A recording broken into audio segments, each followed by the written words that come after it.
Good evening, welcome back to the Mancunian Way. My name is Martin, I'm your host. Don't know what happened there, we had a bit of a dodgy start. Wi-Fi's Wi-Fi. Hope everyone is good and welcome to the latest fan forum late night chat where we ask everyone to be respectful in the chat. Everyone look after each other. You can agree to disagree, but please be respectful. No personal attacks, or in the bin you will go. If we are not your cup of tea, that's fine. Don't watch. Simple as. If you are, please hit that subscribe button, hit that thumbs up, and let's get going. Let's loads to talk about, obviously, because there's panel shows this week, but I want to get everyone's opinions. Listen, you want to talk about England? Fine. I didn't watch it. I don't watch paint dry. I haven't watched England fully in a few years now. I couldn't give a crap about any of our players. For me, they can all have the summer off and enjoy themselves. I don't care. It is what it is. People, want to flex about Donnarumma going out. Fine. I want to talk about that in a minute. About this player FC bollocks that's coming out. But we'll talk about it all. Yeah. Anyway, good evening to everyone in the chat. Luke, Connor, Mingy Wong, Nick, Ash, Nick Jackson, my old mucker. Hope you are well. Teal is in the building. Who else is here? Brandon is here. Belly is here. Venom is here. Spamming for some weird reason. Kamara is here. Good evening. Steve Black, the old mucker, is here. Gaming 44 is here. Cade is with us. Sachin, our resident rag, is with us. Herbal is with us. Briggs, Dash, our resident mods, are here. Kathy is here, our resident fellow happy clapper. Ash is with us. Herbal and Matthew. Hope you're all well. Let's get rolling. What do you want to talk about? This is your show, your chat. Let's get rolling. Lee Gates and Kyle, hello. Let's try and keep it thin. Yes, De Zerbi has gone to Tottenham. He has, Connor. But we'll see. We'll see what happens. 7 games left. Just a couple of reminders. Don't forget tomorrow night, we are going to talk about this legend. Legend to leave, thank you. We're going to glaze. We're not going to talk about his replacements. Tomorrow is going to be a full glaze on Bernardo Silva. Of his 9-year career at Manchester City, it looks like he is going, sadly. According to Fabrizio, anyway. Is there a chance he stays? I hope so, but we'll see. That's tomorrow at 11:05 UK time. And then on Thursday night chat, season is far from over. I'm going to talk a little Liverpool as well in the FA Cup. I've heard a lot of fans saying the season's over. One load of bollocks. FA Cup and all sorts talking about. So we'll speak on it. Don't you worry. Pep leaving? Well, we'll see. We'll get into that as we're going along. But yeah, hopefully my internet stays nice and stable. I hope, by the way, Through Black and White Eyes, Oil Brothers, 8 p.m. was on earlier on. We did have a chat about Tonali. We did have a chat about Anderson. We had a chat about a few things. For the people who joined us, me and Ed, big up. Yeah, we can also talk about 60-point deduction as well if people want. It's up to them. It's your show. I will stick the link on in a minute, but I'm just going to give... one sec, I'm getting spammed. I don't know why I'm getting this. Spam. See, I'm getting all sorts in my WhatsApp. Let me just send this link.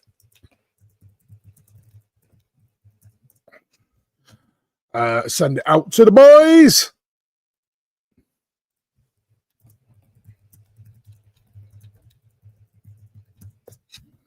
Right.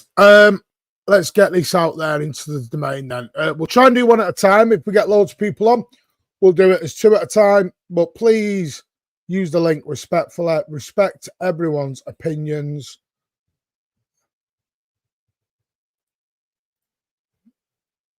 I don't know why I'm lagging. Why am I lagging? Shouldn't be lagging this much. Let me just change something.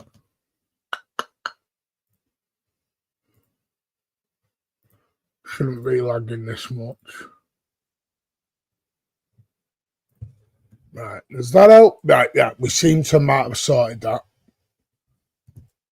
Spam definitely not for me. Yeah, so there is the link there. I will stick that on the pinned comments. So if you do want to come and speak, by all means join us, but be respectful on your way in. Right, couple of things I want to talk about, because I know everyone wants to talk transfers, but still got big parts of the season to talk about. Thing that's bugging me this week during internationals is all this compare one player to another player. Seen some people talk about Donnarumma out and Trafford should stay and Donnarumma should leave, and the playing style of the players and everything else. I don't understand it, because as a fan base, we basically said that we wanted a shot-stopping goalie. And the biggest criticism of Edison was he could kick, but he can't save. So we hounded Edison out the door to then get our shot-stopping goalie, and he's made one error, which was West Ham, and everyone's flipped the lid and now suddenly wants to swap back. You can't just treat players like that. You can't treat players as in, one out, and get rid every 6 months. It's not the way football works, right? We can't sit there glazing Gigi Donnarumma and then one error, and then we're doing this. Get out of my club. It's fickle, it's boring, it's agenda driven, and it's what have you done for me lately. It's what I call recency bias. Recency bias. Because the same people that are loving Trafford right now will have a go at Trafford if he makes an error and lets a goal in the same way. And it's boring. We shouldn't be doing that. Players make errors. That's football. But doing this, get him out of my club and all this crap, it's crap. Because the same people saying we play better with Trafford, but the same people said, if it wasn't for Donnarumma, we don't win at Liverpool. We don't beat United. There's loads of things we don't do. In turn, if we don't have Trafford, we don't win the cups. So it is what it is. We can appreciate both without hounding one people out the door. Loads of people, Briggsy. Loads of people. I'm not going to name names, Briggsy, because it's not my thing. I don't hate Donnarumma, but others they are. Someone above you, Ash. Never going to hate on Donnarumma, but just my opinion, it is. People can come on if they want. The link's there. Luke knows is always welcome. People laughing at players not doing well is weird. How can you be a fan of a team? I get it. Martin looking like a dubbed Chinese character movie from the 70s. Double Dragon. Donnarumma can spend the summer practicing his kicking. But I'm not that bothered about that, Steve. I'm not that bothered about his kicking. I don't think his kicking's bad. I don't. It is what it is. What's this? Have you heard the news that Man City are currently monitoring the 7th? Yes, but that just means someone is going on loan, mate. Pep to take the international job. Is that true? I don't know. Are you just guessing at that? Shark Dina was never playing versus Liverpool. Hello, Dash. How are you? Hello, mate. I'm good. How are you? Hello, mate. I'm not bad. So what do you want to talk about? You know what? I'll just start with the Donnarumma and Trafford thing. Yes. And my thoughts on this. Now, obviously, with me, I have a preference towards shot stoppers. because of Joe Hart, and always have that view, always.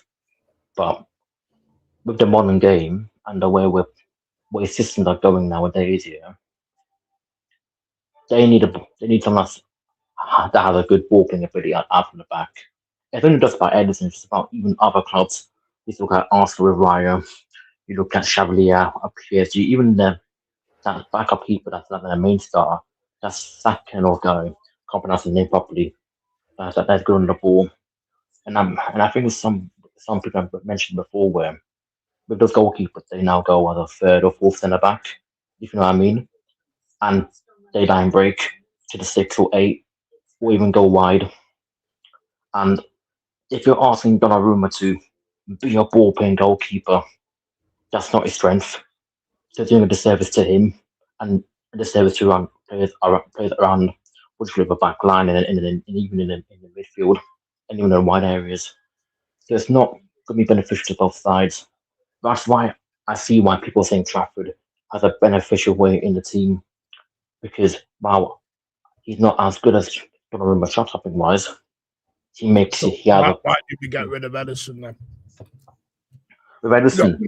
No, well, I know Edison wanted to leave, but why were fans hounding Edison out the door then?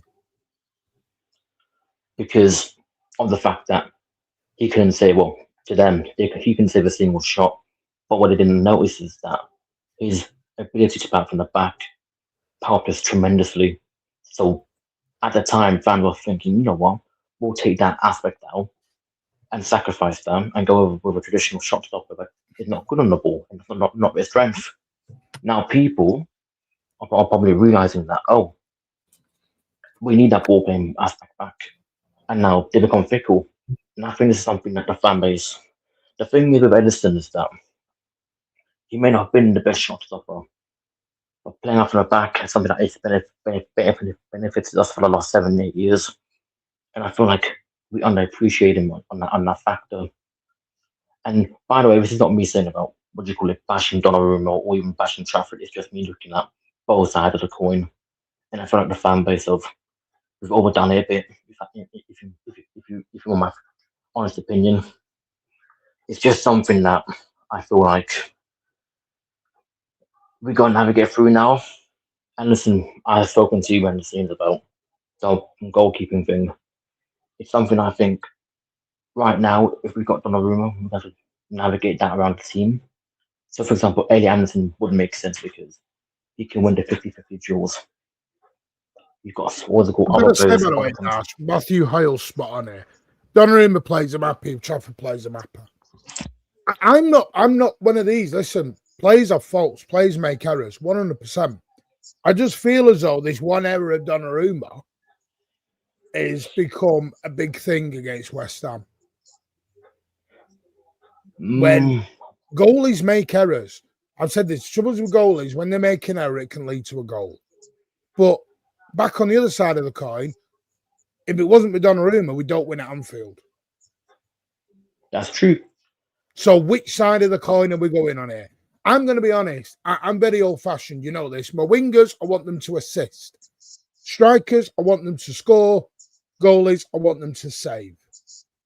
We're trying to, for me, football's becoming so difficult in terms of we're trying to make people do shit that isn't meant to be doing shit on. We've got strikers that are meant to be midfielders now. We've got wingers who are meant to be strikers, and we've got goalies who are meant to be centre backs. It's because of the change of this generation. I feel like as if because of the way football's evolved, it's a change that I think we're all experiencing. If that makes sense, we're trying to find difficult ways around it because some people like us, we've got traditional ways of thinking about it. So, for example, you got Rafael Leao's who's walked from the wide spaces. That would not happen with Ryan Giggs decades ago, for example. That would never happen because Ryan Giggs is the one that obviously created chances from the wide spaces. Now we've got scores on the wide space like Semenyo, etc. And I feel like it's one of those things that with the ball playing situation, it's a big factor nowadays, and I think we can't avoid that because well, buddy, it's about Southampton. Hi, Luke. Hi. No, I'm a Southampton fan. Yeah. No. And by the way, Kyle, I appreciate that. Donna's error for a lot of people costed us title. I see you can't look at one moment in a title race, because that's in the other breath, Kyle. I hear what you're saying, but Erling Haaland missing the chances against Brighton and Nottingham Forest, was it his fault then? And So Chelsea. if you want, you can always pinpoint somewhere to find a bit of a problem. And I'm not saying it's an agenda for some, but it is an agenda in some ways. Because when you can go back on any player at any time in the season and pinpoint it back to that point. Always. You know, I can look at Mark Gay's performance against Real Madrid. He looked like a deer in headlights. Doesn't make him a bad bloody defender. He just had a bad night. Nico Riley had a bad night in the Bernabeu when he played left back, when he'd been phenomenal at left back all season. I think for me is, if we're doing the transition, we've got to allow the transition. And allowing the transition means players will make errors, because some of them are new because Mark Gay and Semenyo, just for an example, are top Premier League players, but they've never played at the top level in Europe. No. So walking out at Dean Court, oh God, the vitality, I'm sure my age there, my apologies, or Southampton or Huddersfield is very different than walking out in the Santiago Bernabeu. Oh, yeah, massively. I always remember Nico Riley in the Community Shield when he said, you know, I walked out in front of 85,000 people against United in the Community Shield, I froze. It's human nature. I just think, sadly, what's come part of social media, and I'll say it's the minority, because the minority are the loudest, that's the problem. The negative ninnies, the bedwetters, as I call them, are so loud, they feel like there are a lot of people, and they're not. They're not. It's just the loud minority. Yep. I don't know. Big up, by the way, Louis, if you want to join, more than welcome. By the way, there is no Talk Tariq tonight. That's why he's not on. I'm going to bring Atkins in, because obviously Luke and Dash were on here all the time, so you can stay. Good evening, Atkins. How are you? Hello, are you there? I'm good, very good. Good. Yeah. Whereabouts are you from, mate? Very good.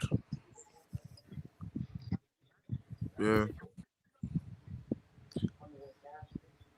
Hello, can you hear us? From Nigeria. Okay, from Nigeria. Hello. And are you a City fan? From Nigeria. I'm from Nigeria. Right. And are you a City fan, or do you support somebody else?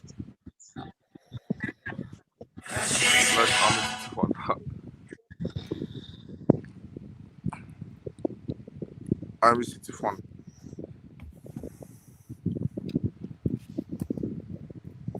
Right, you're just lagging a little bit, Atkins, for me. I don't know if anyone else is getting it. Okay, I think I'll Hear you lagging.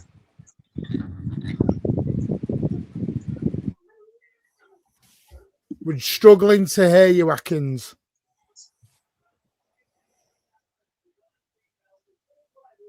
I think I'll get back in. Let me reload.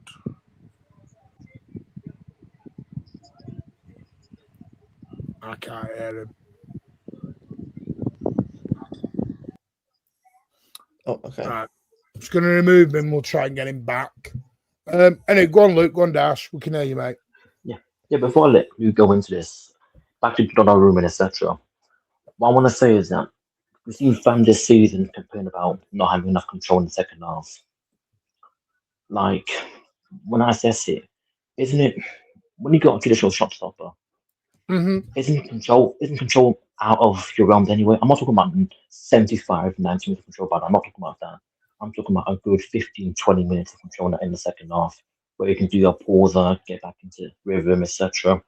Because we've seen against, I'll pinpoint it now again, Arsenal in the CARABAO Cup, where in the second half, yes, we had a good amount of ball to the 60th minute, but in the next 20 minutes, Arsenal had the ball and we controlled the attacks well. We had a bit of possession at the end.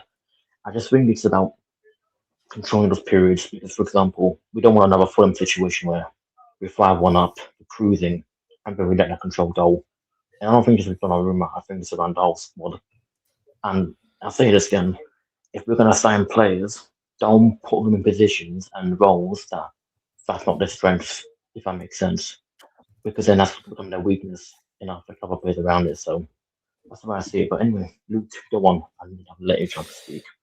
Yeah, well, no, honestly, I think this whole Donnarumma thing for me, it's just player FC. I mean, people nowadays it's all about what player's doing better for me recently. It's not actually about what's better for the team or what's best for us going forward. It's all about agendas, and people can't let that go anymore. It's like they have to be right.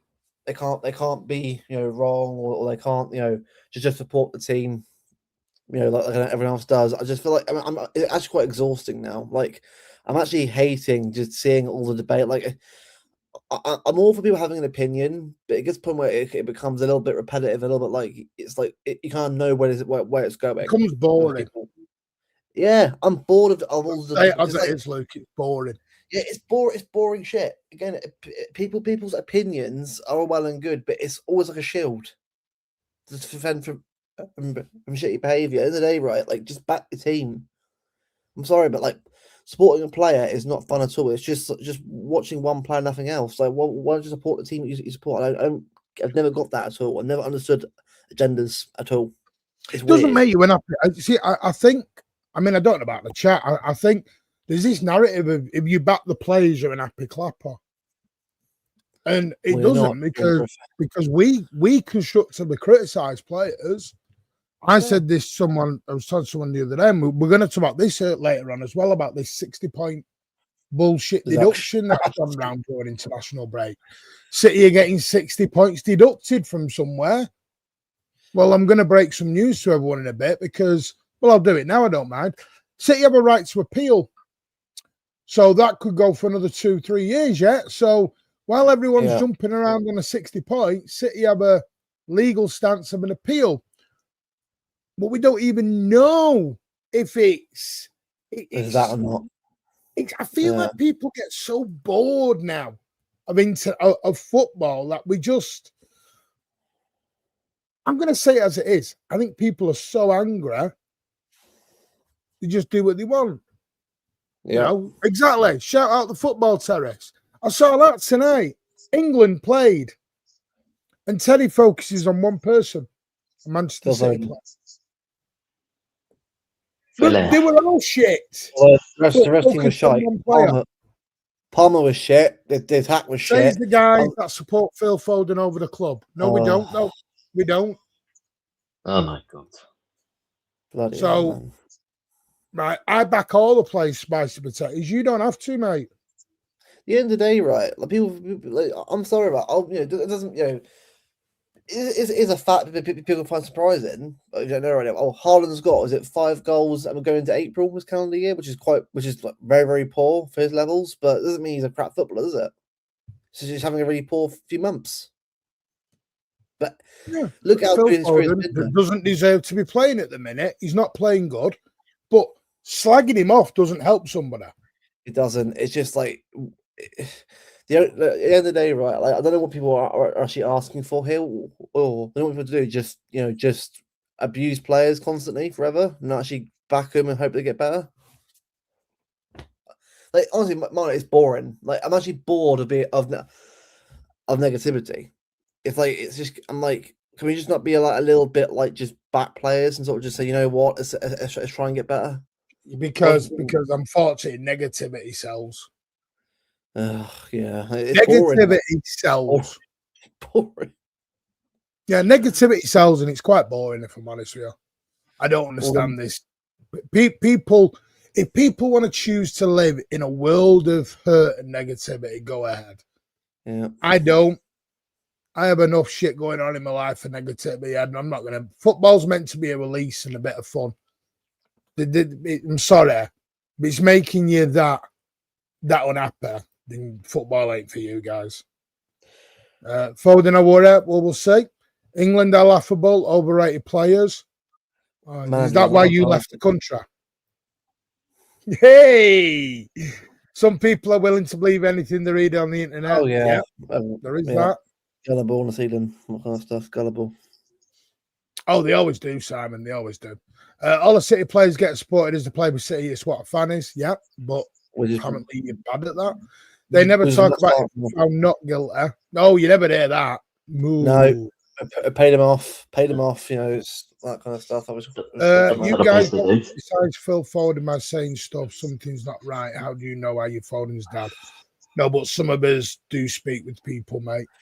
I know. So you don't we can't support them. So we can't support them. We can't say, look, in the day, look, every player at City who isn't playing well, I want them to do well to get back on form again. I'm not interested in, right, he's doing shit, get him gone. It's not bloody career mode, guys. Like, do you know how boring that is? Every player was doing shit, get rid of him. Christ. Yeah. Oh, yeah. We screw, wouldn't we? Oh, yeah. At the end of the day, Spice says, it's your opinion, mate. Think how you want. But if you went into work every day and your boss criticised you, you wouldn't be happy with it. And then people do all this. Oh, man up. You're woke. You got to take criticism. If I'm in a relationship where my partner tells me I'm shit every single day, I'm not going to stand for it.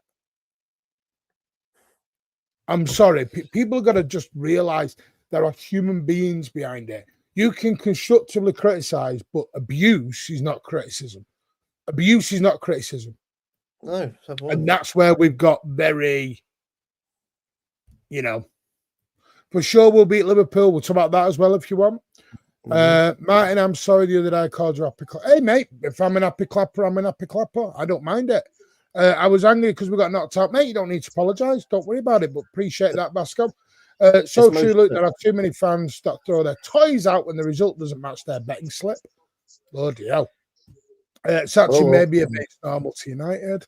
They all believe the papers. Yeah. Sadly, even if City clear their name, they'll be guilty. Oh, yeah. 100%. You will stick it from the start. 100%. Whoa. But you shit on other players. Who do I shit on, Fazil? You're a Man United fan, so who do I shit on, mate? Arsenal fan. Look, it's Arsenal. Is he an Arsenal? Oh, he's an Arsenal. So who do I shit on? Who do I shit on? I'm going to say like 10 on Havertz and Kepa. I can shit on other players, mate. That's called football banter. As you can shit on City players. I don't shit on my own, though. Big difference. Anderson, isn't it, by the way? I thought he was all right tonight. I mean, again, what one game against Japan? Oh, we shit. Get him now. Oh, whatsoever. Like, did you remember Martin? I actually watched the Italy game, by the way. People going about that remember was shit. He made so many, was it 9 saves in that game, by the way? And people going on about him being crap when he literally kept Italy in the game at times from losing that game in normal time. So, anyone saying, but I remember, right? I'd rather have both keepers in net for us than only one. Because I think, look, Italy is just a poor team right now. They have a great goalkeeper and a very average outfield team. But, I just think what we got to do, right, actually appreciate the players that we do have right now. Because I just don't think we do at all. Who do you speak with about phoning? Send me their WhatsApp. No. Well, why am I going to send people's private information to you?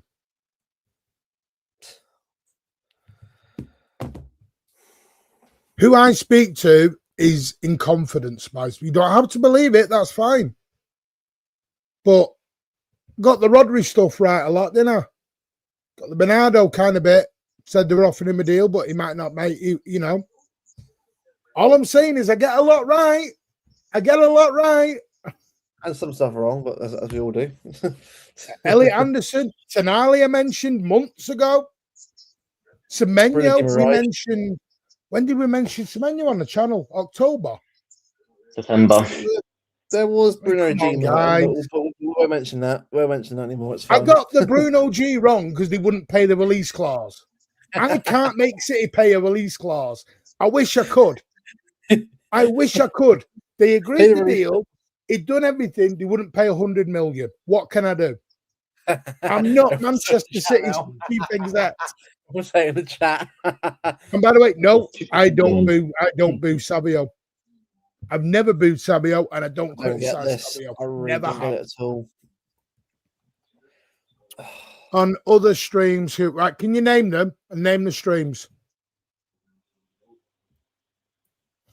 Oriano's joining us. Good evening, Oriano. How are you?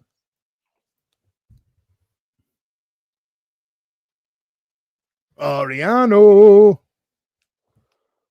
Don't know why I was singing that then. Right, he's currently on mute. His mic's off, so I can say that.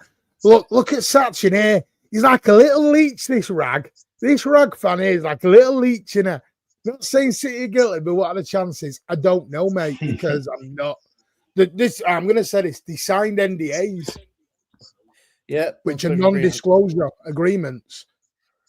We are trying. I've spoken to Stefan again.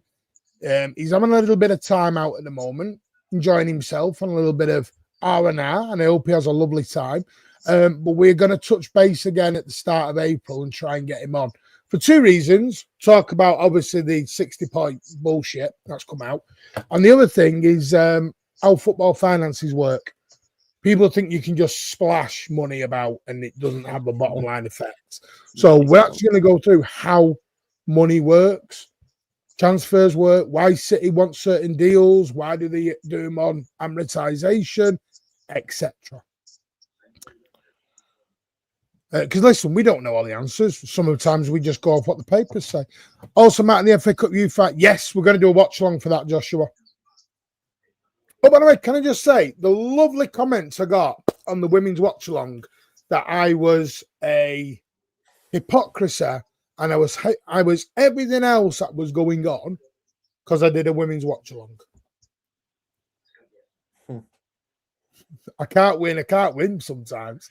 I give content, they go mad. I don't give content, they go mad. Do you know what I mean? It is what it is. But love it. I can always tell now, because the way I look at it is, people who slag me or slag the channel, we're pissing them off.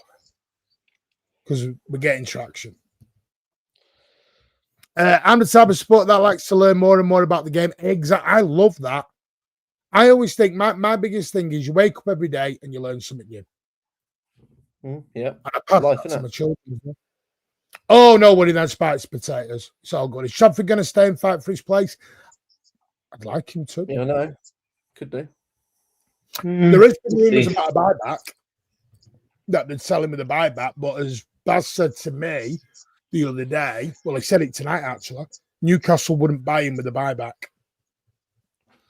I don't see many clubs buying him with a buyback already built in. No, they won't, because as soon as Donnarumma goes, right, Trafford, we'll have you back, please. So that's what it'll be. So start number 10. I mean, how would you do the Trafford stuff? I'll just pull up these dash. How would you do it? In terms of a transfer? Yeah. Would you do it if you could get a buyback? I mean, for personal preference, why not? I'd like a buyback, but the thing is, yeah, with Trafford, I wonder, what do you want? What is that word? What do you want consistency in terms of playing time at another club, in terms of living there, settling down, etc. Because he may not have to leave City at a young age. Once at Burnley, I think he stayed for about 2 or 3 years at Burnley. Then I had a chance to go to Newcastle. Didn't happen. But obviously we brought him back. Now he's a second choice. He may have a bit of distrust in City the next time we do approach him, which I won't blame him. So, do you feel he's holding back on interviews? Because I don't know. I'm just going off what I watch and body language, and I sometimes feel as though he wants to say something, but he won't. He's sort of holding back when he's doing interviews. I think you can tell there's a little frustration there. There's definitely some frustration. Do I think there's still respect for the dressing room, etc.? Yes, there's always been respect. But obviously, in his mind, he was going to have his big dream at City. And the thing is, we got to put ourselves in his shoes. And it is gutting. It is really gutting. I just think in the summer, it's going to depend on what type of clubs going after him. Because if it's like a Leeds United, for example, going after him, or Wolves, then it's going to be like, what's the point of moving? You know what I mean? You're back to square one. We're back at Burnley. Sorry, go on, Darren. Yeah. It just, he wants to go to a club that's in the European competition, but it's in the European Champions League for me with James Trafford. So let's see what happens with that one. It is going to be quite interesting in the summer. That wonder kid, I know you mean, he'll just go out on loan again. Yeah, So he's not. Don't expect him to come in. He's coming out on loan. The only wonder kid that I think I'm excited about is probably is it Kevin Sullivan? I like the look of him, but apart from that, like the rest of them, I'm kind of like, I'm very like, well, we did this with Keiki, didn't we? Keiki was going to be the next big thing, and we never saw him. So I think Sullivan's a different one. I think for me, I can kind of see where because I think we've got him quite young as well. Maybe something there potentially, but again, there'll probably be a case of we get him in a couple of years' time and load him out for a year, which is fine. But then Outdoor Benj, thank you so much for your super chat, mate. Evening Blues missed the last few weeks. Never apologise for that, mate. Your family and your personal life is more important than anything on here, but we do appreciate you coming in when you are available. The Man City one more, we're going to do more of them. I'm going to do the last few games if we can, but we are definitely doing the Brighton away game. I might do the Birmingham Cup game. I'm not sure. It depends when it is on TV. Apparently Newcastle, yes, they are interested. They're interested in Trafford and Rico. Both to you. We'll have Nani, please. I wish it was going to work like that, but I don't think it will. I think a lot of mid-table clubs won't accept a buyback. Exactly, that's the problem. And with a buyback, it's hard to.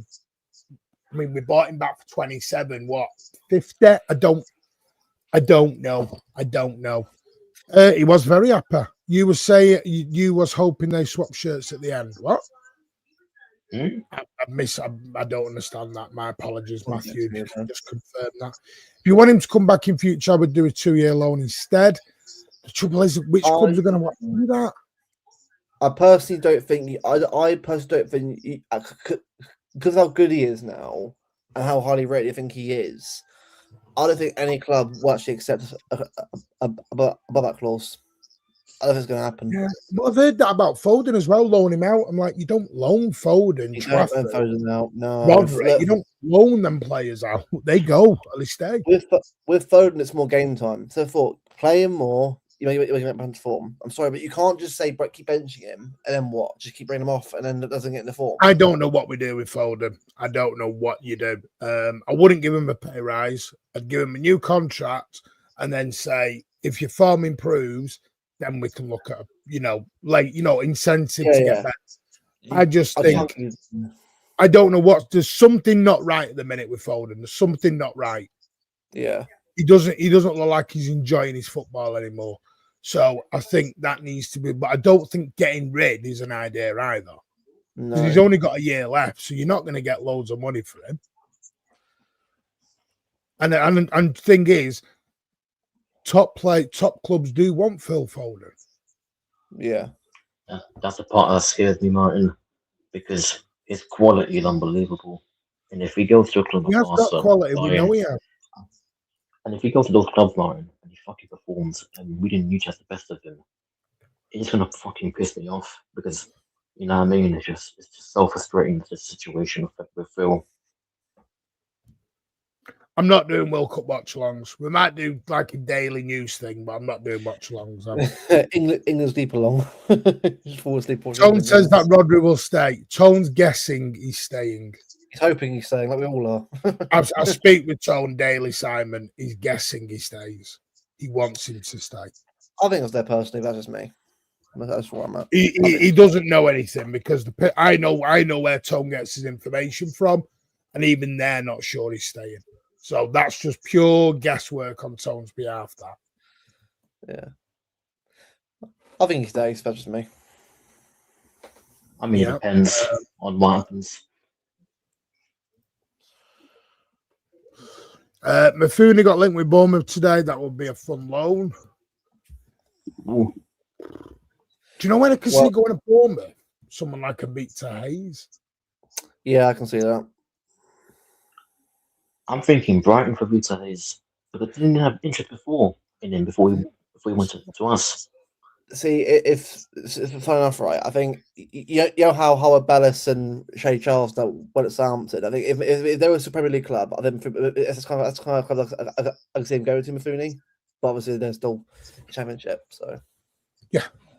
It's the kind of club I can see him go to. I think do well. Mifuni's very good, but they've also got Max Lane. He could go out on loan somewhere next year. What I mean, yeah. Like I personally, I think Max Lane won't make it here. It doesn't mean it isn't because of what happened. I think recently, I think it's just that I don't think because we've got Vito Hayes, Vardy, Gay. I can't see him making it here. Sadly, I think he'll probably sort of Well, look, if he does, brilliant. But I just think personally, I've seen this kind of thing before. Of certain young players, they just don't really. You're definitely gonna have to sign someone, Connor. 100%. You're gonna have to buy it, and then because like Spice was saying, we're selling the players that we think we're gonna sell. You are gonna have a homegrown issue. Oh, Cover, Bernardo, yeah. Well, they're obviously not homegrown, but Grealish, you're gonna lose Phillips. It's about cancelling Phillips' contract. There is talk. Stones. Ake. If Ake leaves, we don't know if Ake is gonna leave. He's still got a year left, so there's gonna be a lot of changes. I'm hoping him winning a trophy, making realize that being number 2 at City is better than being number 1. Hopefully, they could have a clause with a buyback if the club wants to sell. True. Rico Lewis from Newcastle and Tino Livramento said, swap deal. I know Simon Bajowski talked about Livramento, but I've heard that's gone a bit cold. Now, it may happen. They may actually do it, but my issue is, does Nunes deserve to come out of that position? I think he does. I think what you do is get a player to compete with him. So I think compete with him, maybe that position. Like I think Husnov for me is not a right back. He can do a right there every now and again, but he's a centre back. That's what he's good at, Husnov. And I think with Nunes, obviously he's not right back himself, but he's made it his own position, like Delph did years ago. I just think it's kind of like at the moment, it's probably best to get someone in, maybe who's a younger right back and come in. He's younger, can sort of learn through the years and get better and better. And then as either like leaves or maybe gets older, he comes in to replace him, something like that. Because I mean, right now being real, apart from obviously Hakimi, I mean, obviously you aren't getting him at PSG. You actually pay big money for him. Who else is there right now out there? Like there's Trent, yeah, but because that ain't gonna happen personally. Yeah. So just Foden deserve a new contract. So who are you selling him to, Cade? This is the thing. Who'd you sell him to? He's got a year left, mate. And then you're selling all our midfielders.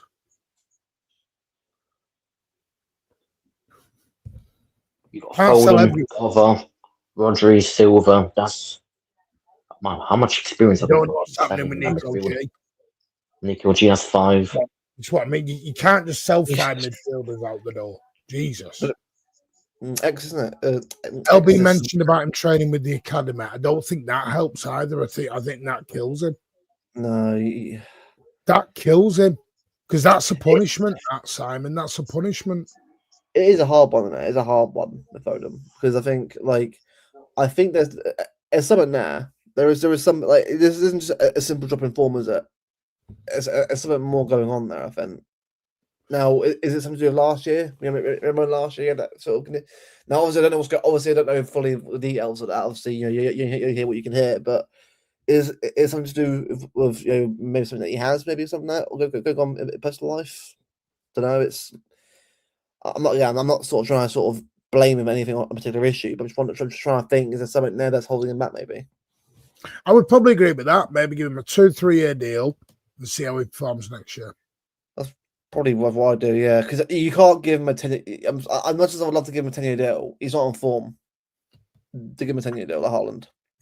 I'm just going to bring John in a minute. I'll just do this super chat. Thank you, Stephen, for the £10, mate. Appreciate that for your continued support. I'd love to have Phil Foden, and obviously Stephen is an Arsenal fan. Yeah, Foden is saying Saka. Yeah, fair enough. I don't think Phil Foden would go to another team in England. I think he'd probably go. Wouldn't. People might think I'm mad here, but I think maybe a Bayern Munich, a Barcelona, something like that, or AC Milan, something like that, or someone sort of club like that, or a big Team Italy, something like that. Yeah, well, obviously, hopefully he'll stay and get himself back on form again. Have to hope in it. Have to hope. The thing is, for me, there's a lot of people that are out of form at the moment. Haaland. Take care, Dash. Appreciate it, mate. Yeah. Yeah, thanks, guys. Yeah, I'll be in a chat all that. Yeah, so yeah, big up. Like I say, I think it's more. I don't know because I look at Saka, he's not performing. I look at Cole Palmer, he's not performing. Has Rodgers been a bit poor recently? Morgan Rodgers has gone very quiet recently.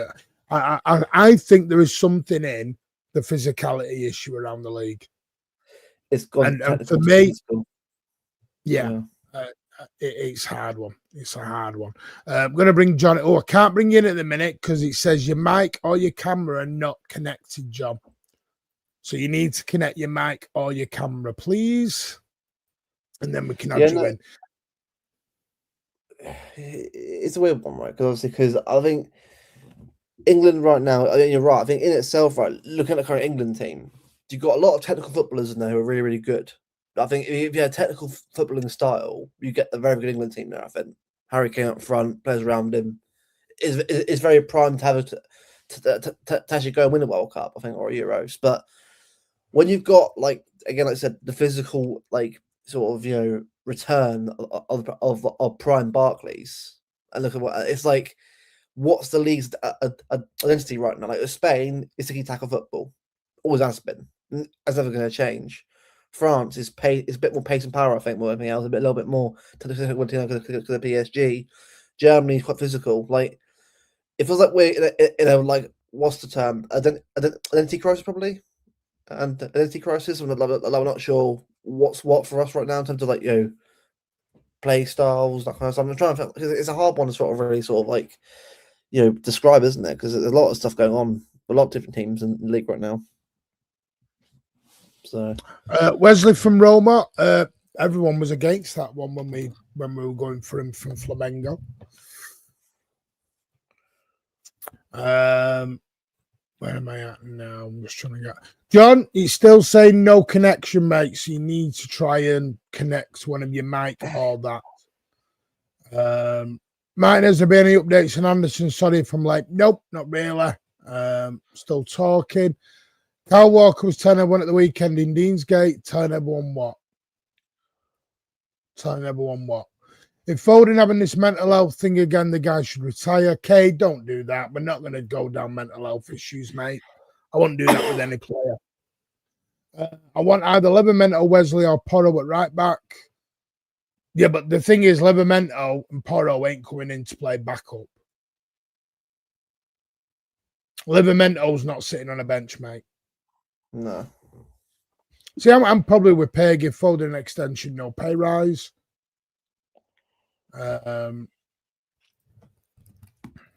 Just go on 1 minute, Luke. I'm a look. That's what I'm about. No, it's a hard one. I think I just want, obviously, to sort of get everyone back on form again. That's what I think. I think, like, well, just Foden, is it? Man, it's look at Haaland this calendar year, 5 goals as April tomorrow. Like, I'm not gonna go. I'm just sort of saying it's just like factually. No, I'm looking at Elliot. Should have kept us in. Echeverri, yeah. Yeah, the saviour. Messi. Elliot's become his agent. But again, look at our recent form in the league, though, man. And if you think, if we had Haaland on form for the last few games, it probably done better in the Champions League. It probably done better in the league. I think in just Foden, is it? In just Foden, that's been out of form. Haaland as well been out of form. Yeah, and this isn't me sort of like having a go at Haaland particularly, but it's like a lot of players on our team are just not in the right form right now. Obviously, Ezra right now is doing really well in form right now, but it's a hard one there because we're still in a really weird phase of trying to work out what's best for us, and we're still not sure what it is. So, but Elliot, right, Elliot, that's your opinion. That's your opinion, Elliot. You want to join and come and debate it, we can do again. But Rico Lewis was offered to leave. He chose to stay. What do you want me to do? You know this, Elliot. We tried to sell. He didn't want to go to Forest.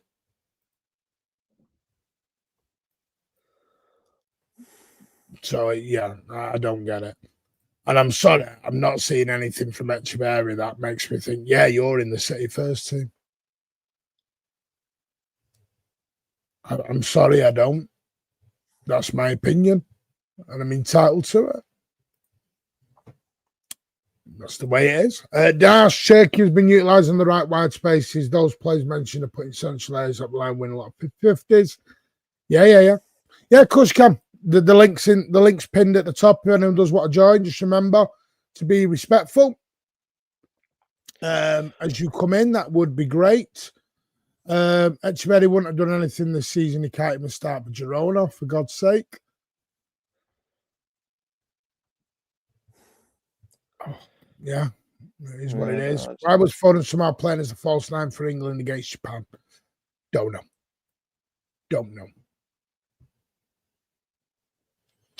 But they're not even the same players. They don't play the same position, Elliot.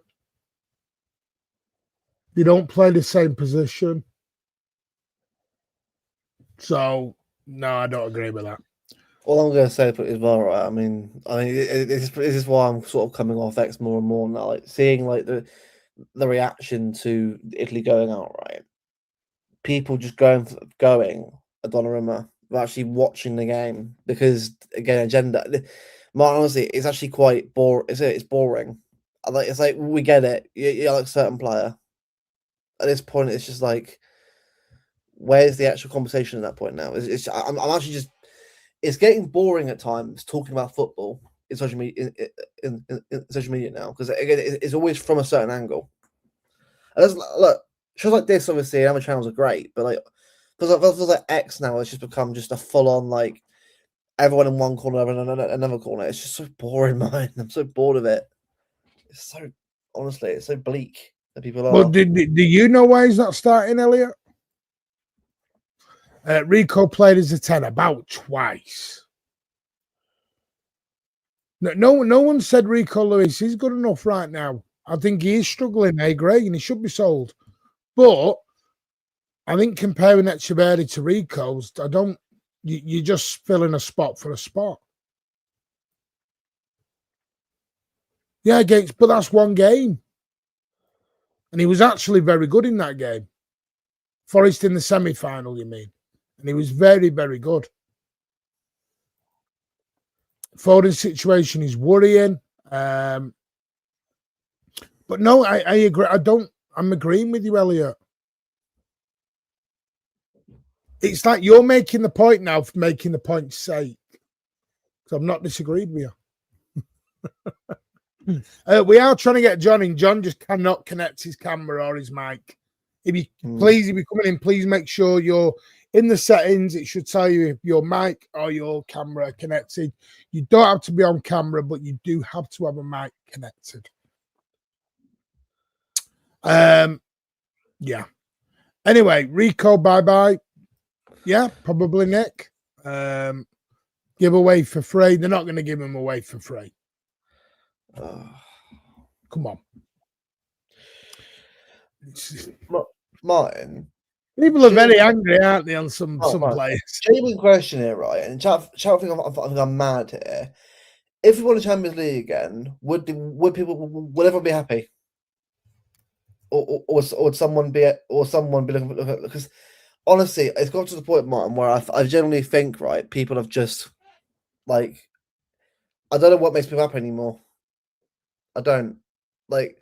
I'm not saying you got to glaze everything, but it's like as soon as anything comes up as remotely, not negative, people go for it straight away. Like it's actually like again, people think you can criticize. Of course you can criticize. I do it all the time.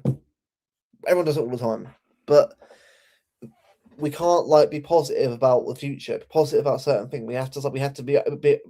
We have to analyze and be so. Saying it's played FC again. It's boring. It's so boring. I'm sorry, but Echeverry's not done anything for this football club to make me go, put him above everyone. No, he hasn't. I'm sorry, but he hasn't. Why aren't we saying it about Naipan then? Naipan has played more football than Echeverry has. Because he gave me a good 15 minutes in the FA Cup final and he scored a beautiful free kick. I don't know. I'm sorry, I can't judge a player on one goal and 15 minutes of a game. I can't do that. I'm not saying don't bring him back, but he's a saviour is a load of bollocks. That's just Player FC fanism going on. And that's fine. That's your opinion. But I don't have to agree with you. You don't have to agree with me. We agree to disagree and we move on. That's all it is. Why are people saying getting Tonala? I've not seen any links. It's been, well, again, it's around social media. The club are looking at Tonala. Not as strong as an Anderson, maybe. I think Tonali will depend, probably depend on others going out. I think that depends who else goes out.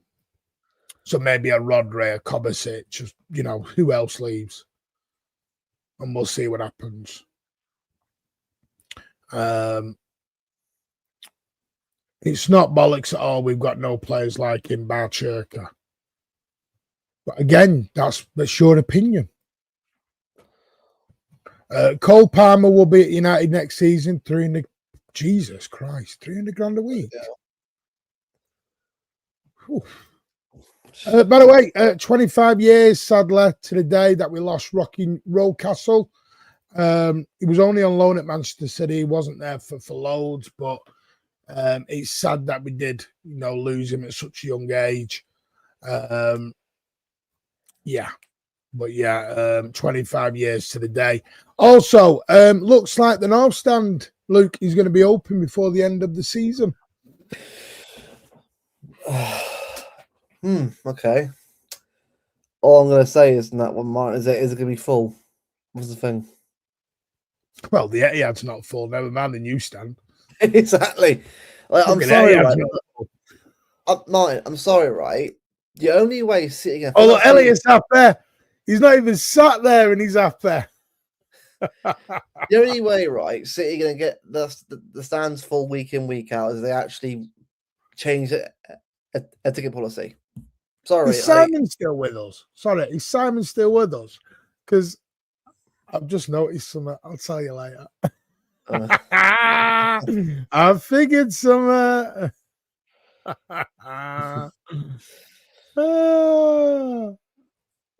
I was so low when with Simon's like, Simon, are you still with us? You love Echeverry, Elliot, which is fine. Is Simon still with us? Up the North Stand Blue World. The thing is, Martin, like, he's only doing that to troll me because he doesn't even sit in the North Stand.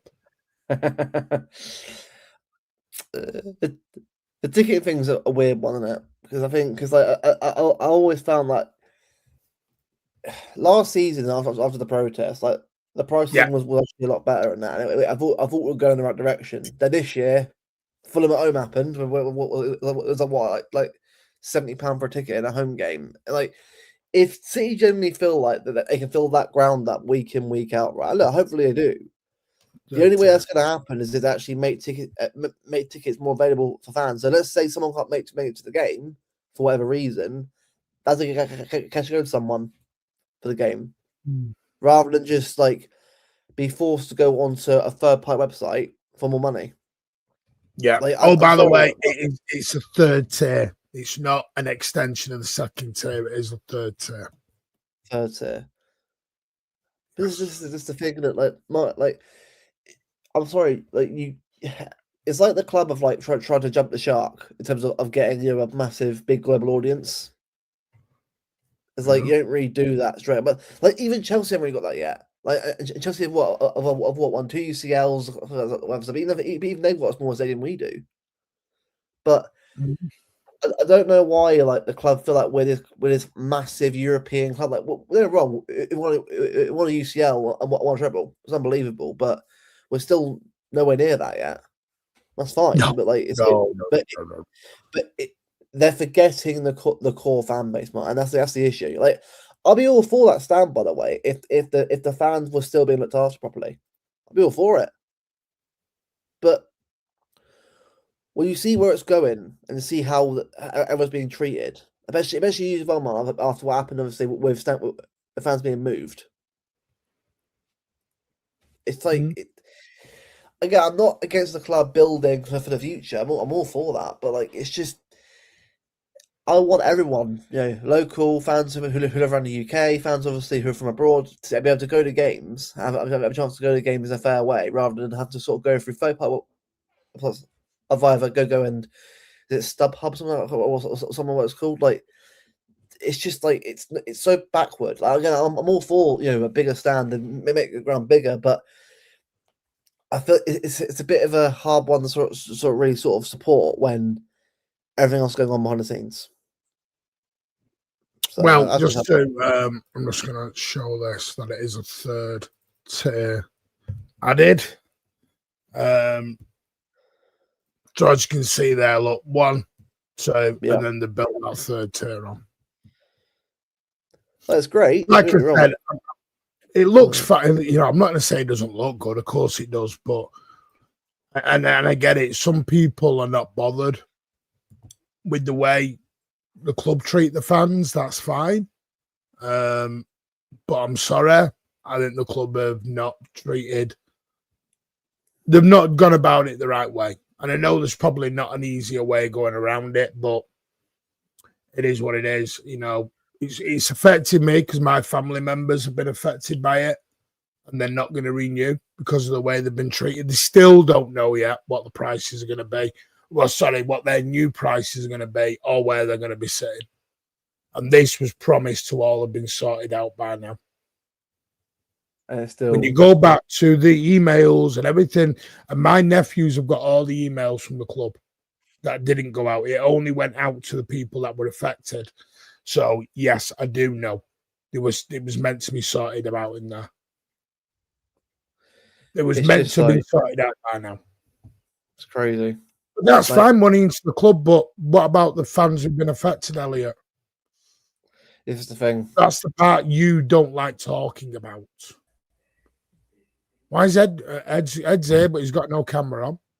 No. Whoa, that's an ugly face. Only a mother could love.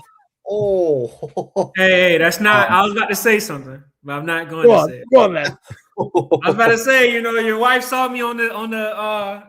Whoa! You bringing my missus into it for? Hey, whoa! Whoa! You've just gone deep. But hey, man, some of the stuff that's been said on this show, I don't want to hear that one.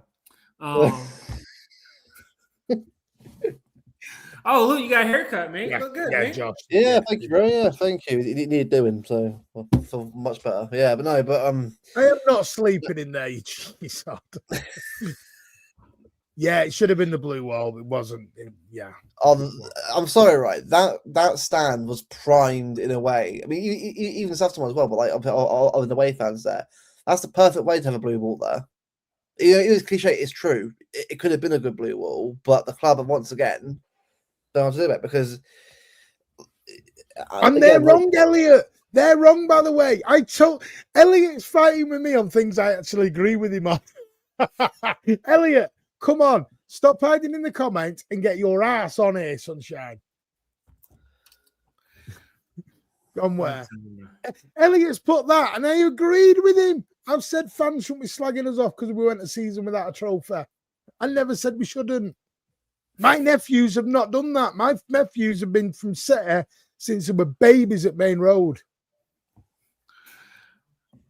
But Martin, that's a good point. They don't know the prices. They don't know what league we're going to be in yet. well, then again, though, Martin, prices of League 2 right now aren't exactly cheap themselves right anymore. They used to be. I don't know what they are. I know Rochdale, Oldham, and Stockport don't charge too low. Well, good so I've got a 25. friend. The prices in League One isn't that low, actually. Like, No, it's not. I've got a friend who goes Stockport home and away, and she was saying the same thing. Like, it's just a lot. You know, I think that's just expensive. football, isn't it? Now it's football, isn't it? Yeah, it is. It is. Listen, I understand we all want him at a tenner, and I get that.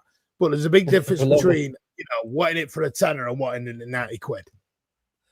I think no, they don't know where they're sitting yet, Phoenix. Nope, they've not been told yet. They've sent. They went to a meeting. We talked, we sat, we listened, and they were not. They were told it was all coming. They've sent 3 emails to people, not to the club, to the specific person they were meant to be emailing, and they've never had a reply yet. It's April tomorrow. April tomorrow, and here it comes. Fucking up the new stuff. Before Elliot talks, let me guys ask you a question. And Elliot can chime in. Which player will be harder to replace, Bernardo or Roger? Javera. Are you his agent? You his brother? He's the Asian. He's the Asian pushing. I thought you were going to say. I thought you were going to say who's going to be more important, Echeverria or Rico Lewis? Well, by Martin's logic, fucking that fell flat on his face, didn't it? Mate, no. Hey, Rico got an assist tonight for the under-21. Andrew Ed. Actually, funny enough, it were you as well, Ed. It were you as well. I remember the stream. Mate, we're not Rico's a better decision. We're not keeping doing Rico's this a better decision. 15 minutes, okay? I just want to. Because they don't know where they're going yet, Phoenix. They don't know where they're going. Fantastic decision. And that was. If Echeverri doesn't make it, Elliot. By the way, hello, Oriano. Welcome to the big player. Not on the new stand. Not speaking. On your not speaking because. Are you trying to get Echeverri to your? Not speaking because you're slagging the new standoff. Oh, he's already been doing that on the stream. He's not even in the new. Yeah, he's at it all the time, man. He sits in the fucking south stand, so how he's got any right? Supposed to be putting people in there this season, right? At the some part of it. I think this. I'm in the singing section. That's what it is. That's what I mean. He's at the other end of the stadium, Ed. Wow. He said he's going to be looking at it, though, man. He wants to see his people in there, you know? He wants to see a half-empty stadium till about the 60th minute because they're all eating the prawn sandwiches. Prawn sandwiches. Hey, man, to any Tunnel Club members watching this show, you can always send in a super chat for your opinions to be heard. Okay. Anyway, Oriano, good evening. How are you? Can you hear us? Nah. He's got stage. He's got his thing off. Let's unmute him. Unmute your mic, Oriano. It's not stand, isn't it? Maureen, that's a little cheeky. You don't know what's going on over there. I don't know if you want to unmute that mic. So what's he coming to the show for then? He's done it, you. Bernardo. Right. Anyway, yeah, I want to grab your thoughts on the bubble gum. Maureen, you're not going to answer my question? That's crazy. Go on. What's your question? I say, who's harder to replace, Bernardo or Rodri? Bernardo. Sorry, the mic wasn't unmuted. Ah, there we go. Oriano's there. Yeah. Oh, go on. Ask Oriano the question. Oriano, who's harder to replace, Bernardo or Rodri? Probably Bernardo. Okay, and why? Because I think he understands like perfectly everything Pep needs. And like a lot of things that like he does well just go unnoticed because that's not what people are really paying attention to. But he sets the pace of the game, all that stuff. So it's pretty important. But Rodri obviously is important too. So I don't know. But I think Bernardo would be harder to replace though. For me, I would say Rodri just because his ball passing ability at that position, I don't see another 6 that does that. Yeah, but at the same time, if you do buy a 6 that isn't great going forward, your 8 has to be like really technical player, and that you can't get 2 defensive like deep lying midfielders. That's too much pressure on the 10. But that's what I say. It's pretty easy to end that debate though, Ed, what you've just said, because I could just squish it in 10 seconds. We've got a better win ratio with Nico Gonzalez than what we have Rodri. And there's arguments that we've played better with Nico G than what we have Rodri. I think the reason we played better is because I think Nico G's better at handling, like being by himself in the middle. Because he's obviously more physical in that. I think he's Yeah, better. but that's probably part of it. Yeah. But Hang that's on, probably Rodri's part of it. But coming back from I just think he can. I just think Elliot. he can run. I just think he can run. Yeah, but Robbie can't run, Martin. Yeah. Oh, Robbie you're can't being run. all right. This is it. Wait, No, I'm wait, not. wait. I'm Don't not. say I'm he not. can't I'm run, not. mate. Don't say I'm he not. can't run. Well, all right then. Well, all right then. Get the stats up now against Arsenal at Wembley. Put Bernardo Silva's heat map up and look exactly where Bernardo was the majority of the game. Stood next to fucking Rodri. Yeah, No, but but Coincidence, but don't do that's let's this. talk about building No, a no, midfield. no. Though. Don't You do build a this. midfield, Let's though, not right? rip Like, Rodri apart. Yeah. Not ripping him apart. I'm just speaking factual information. On his own, he can't do it anymore. On his He's own, come yeah, back I from agree. NHL. Not on his own, but he's never He can't do really it on been his that own. type of player, has he, though? How is that? Well, I'm not being funny. None of this was being said months ago. Since that interview, people are now really coming out on Rodri, like But- just No, making not bothering stuff me. up. I'm just Not saying, bothering guys. me. Anderson can't create. Yeah, Tonali that's the problem. He's not good going for. You know, I would prefer Warren. I think he's a better. I think he would suit us a bit more. Because I think City should go through a more like technical side I don't instead of think trying to Nico good at challenging. match the physicality. I I think they don't should think go more Nico Oriano, technical. G's I got disagree. physicality. I kind of disagree with that. I think he's a good passer, but I don't think physicality. Nico G's got it. But the thing is, if your he's DM is Elliot, he's physical, always on his ass, mate. Let's be honest. Nico G's always on the fucking ground. I mean, Jesus, I wasn't that ruthless with it, Ed. I think he's been a brilliant player, but I'm not always on the fucking ground. Jesus. I still think he's been treated unfairly, though. To be fair. Oh yeah, no, for real, I agree with Well, that. I agree with that, but this is going to sound harsh. Nico G was always a backup to Rodri. No, I I'm get that, sorry but to sound harsh, like- but he was. like, look at the Newcastle game, right? He probably put in like a man of the match performance, and you saw Savio start the game after, and I think he literally got no minutes after, like barely And any how many minutes. man of the match performances had Rodri put in over his Manchester City No, career? I agree, but at the time, it wasn't. It's not like Roger has been like great recently, especially Because with he's this sort coming of. back from the ACL. Yeah, exactly. That's what I'm saying, and I don't like how they've played him the whole time and literally gave Nico no minutes. That's what I'm saying. Like coming off of I injury, agree with and that. you're relying on him to do the whole job by himself. He just can't do that. If you're, wild, Nico G's better than Rodri. That is yeah, I don't think wild. he's better. But I think for the way Pep is starting to play with like one midfielder on his own, I think Nico could probably handle it better than Rodri. I disagree. I think people are discrediting Rodri now because of that interview. No, I'm not saying anything against Rodri. I just don't think they're treating Nico G the right way. No, I agree with that. But Yeah. are they treating Mamouche the right way then? No, but like But that's the part. I think Nico G has put more of a fight to like deserve a place. It's not like Marmoush has been tearing it up or playing well.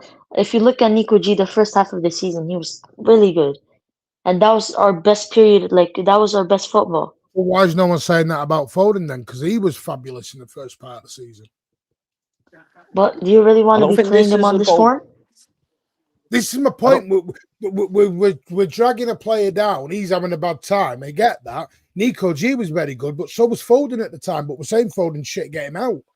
No, the thing is, like Foden got the chance at first. I don't think he played well, and he gets some minutes off the bench. Still don't think he played well. And I think at this moment in time, if you're gonna be playing this sort of midfield that's a solid midfield, you might as well have Nico So if O'Reilly there. we sold Rodri and we kept Nico G, would you all be happy with that? I would. I would, yeah. And then people tell me about. I think Rodri's coming. I think No, because we Rodri's expect career. Roger to leave anyways, don't we? So No, but that's my point, Ariano. People are doing this because they're expecting it to happen. No, I'm not. I'm not. I mean, Not to do with that. realistically, he's probably not. He's not going to sign a contract. But if he does sign a contract, so you're going to say Nico G over him then? No, but I think I'm just assuming that he's going to leave. So I would rather. I don't like how Nico G has been sacrificed just to keep Rodri happy, type of thing. I don't like that. I'd be fine with it. I'll be honest with you. I think people have judged Rodri on an interview that was taken out of context. The thing is, if you're gonna have Nico Gonzalez there and Rodri leaves, you're gonna have an 8 that is like capable going forward. I don't think you can go with him and Anderson. I don't think that would work. All right, is Anderson better than Nico J? I feel like they're different players though, no? Because I feel like Anderson is more of an 8 to be fair. But I don't know. I still think Nico G's better though. See, I agree with this. Nico G came in knowing the situation. I know, just because the He's way been they better, should but he's have been better than treating Rodri him. this year. Exactly, He's that's better what than I'm Rodri this saying. year. No, I agree, but you're missing the ACL part. Yeah, exactly. That's why I don't understand why they're playing him so much.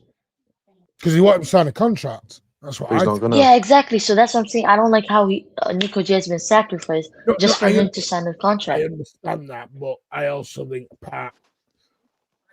Listen, do I think Nico G has been?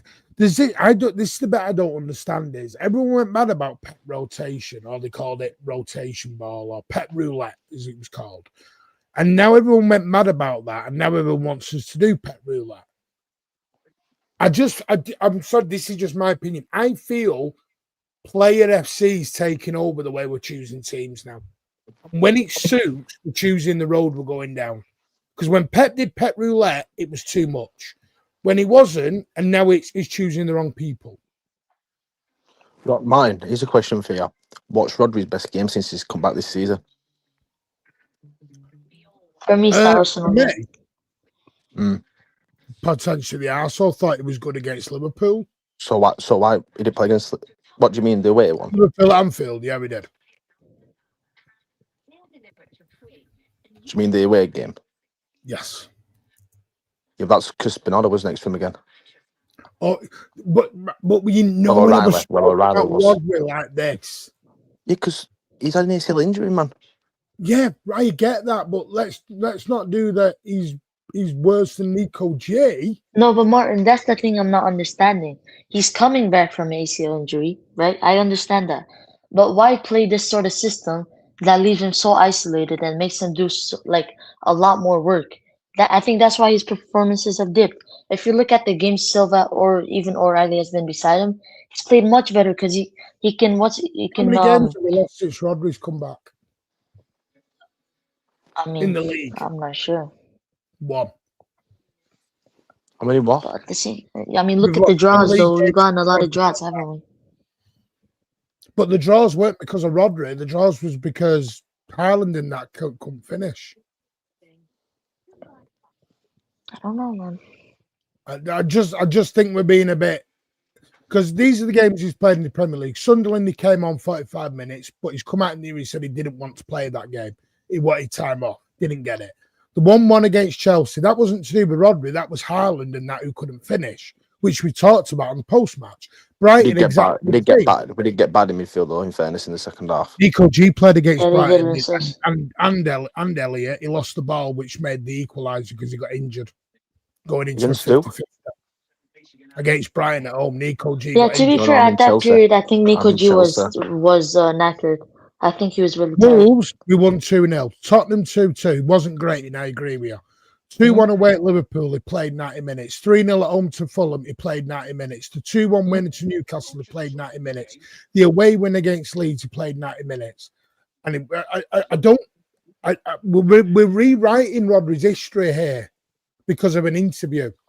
But now, Martin, if you go into those games and see Bernardo's heat map, Nico G loses the ball in a 50-50, gets injured, and they equalise off it. Yeah, I remember that. I was at the game, Pay. I remember him doing it. I'm not having a go at Nico G. Nico G is a very good player, and I agree with Oriana and Elliott. He's been harshly treated, but it's that he's better than Rodri stuff. He's garbage. I'm just saying, I think he suits this sort. If you're gonna play Rodri by himself, there's just no point. Just play Nico G at that point.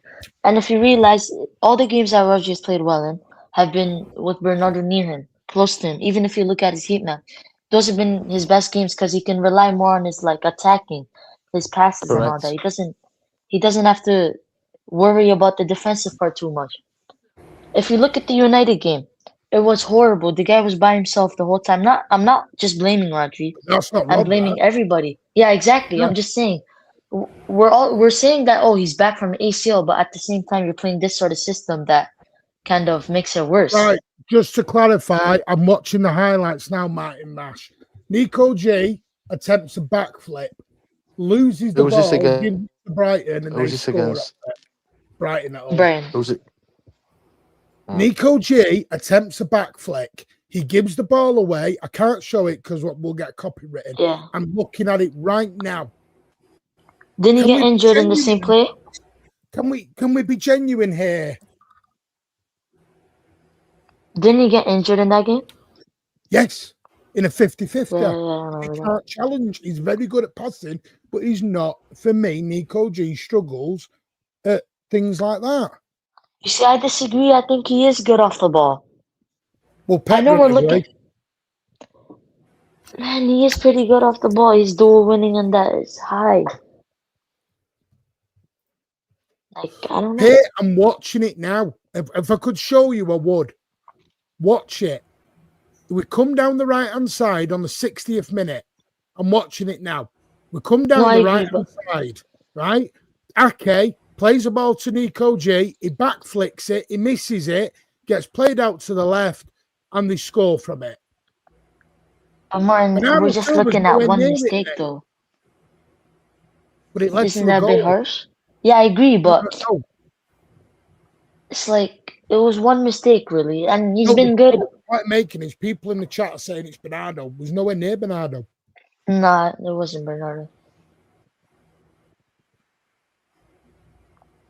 I don't know. I'm still surprised he hasn't tried them both together, actually. But he's always said he wouldn't do that.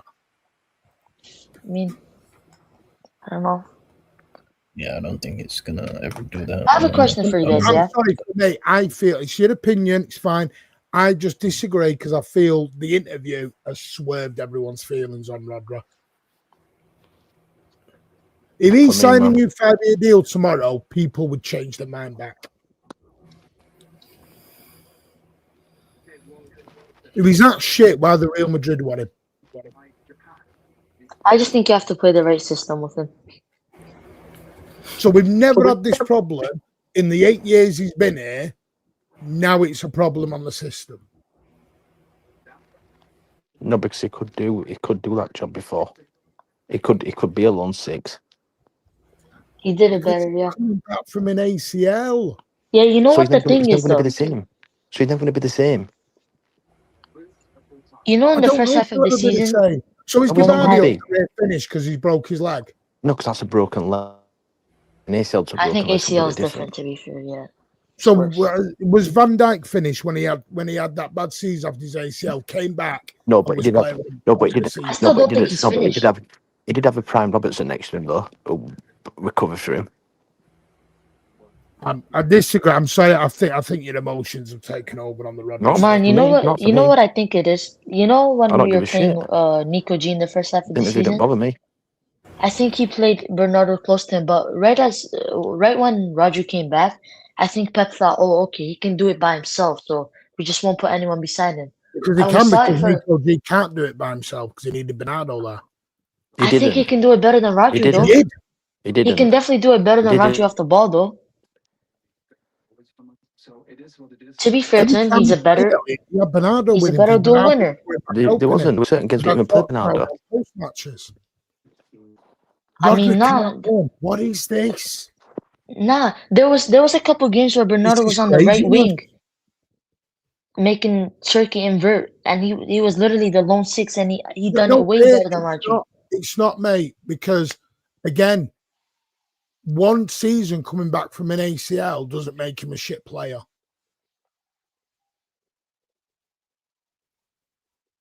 I'm sorry, but it doesn't. Okay, I'm not saying Roger's finished. I just think they have to stop playing this Well, system saying where he's Nico by G's better himself. than Rodri is crazy take. In this sort of style, if you play this sort of style, What style? if you're gonna leave him by himself, I would rather have a better duel winner. And I mean, we've had a better record, haven't Nico we? G's not a duel. I'll get up the duel when he starts training both. He's more physical for sure. I He's think he's not. better. So why did our midfield not get rinsed, even though he was playing by himself at times? Well, I can name everyone you games. Well, how come in the first part of the season everyone was saying that we had no physicality in the midfield? Have they?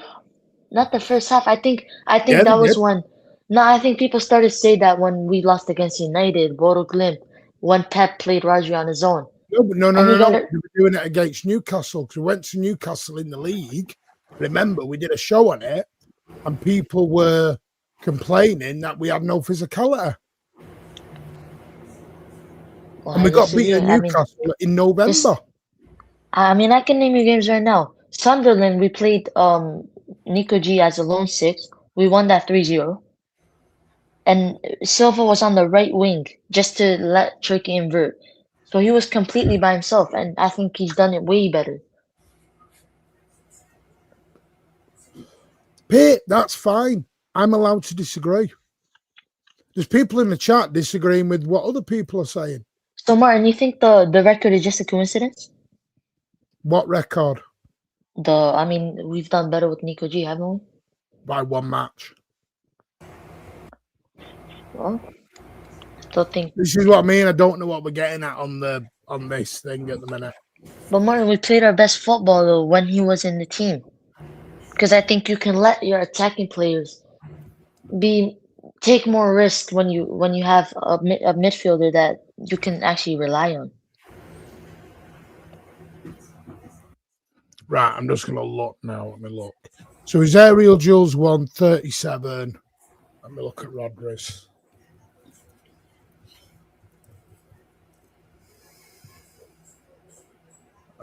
Where are Rodri's stats? So that is footy stats. So let me get Rodri's on footy stats so we can do it on a fair basis.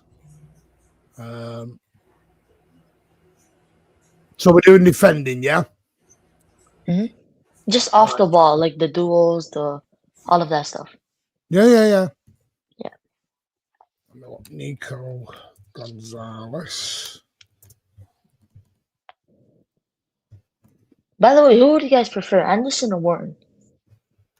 If Rodri leaves. Anderson. But then don't you think if you have two players that aren't great going forward in the same lineup, I think that's a bit much. Because I still think we should go down this technical way. I don't want us to match the physicality. I don't think he's suiting technical players right now.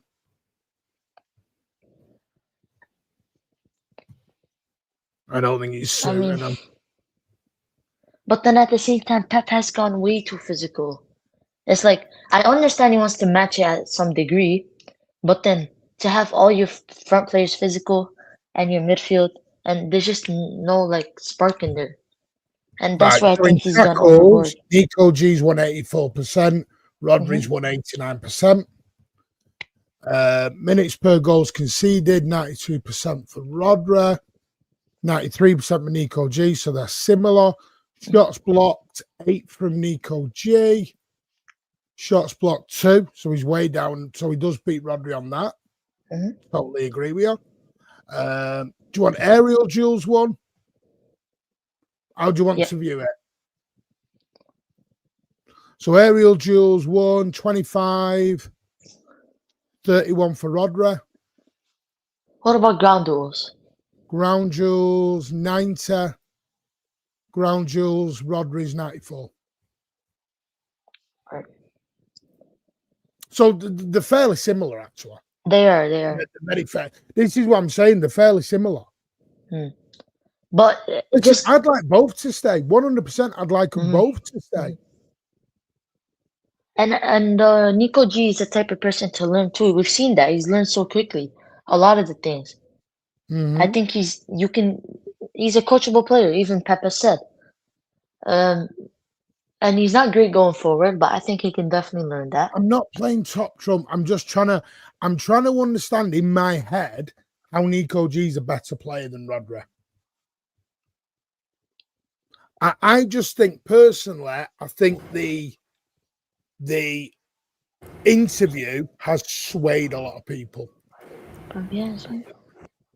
I think the interview swayed people massively.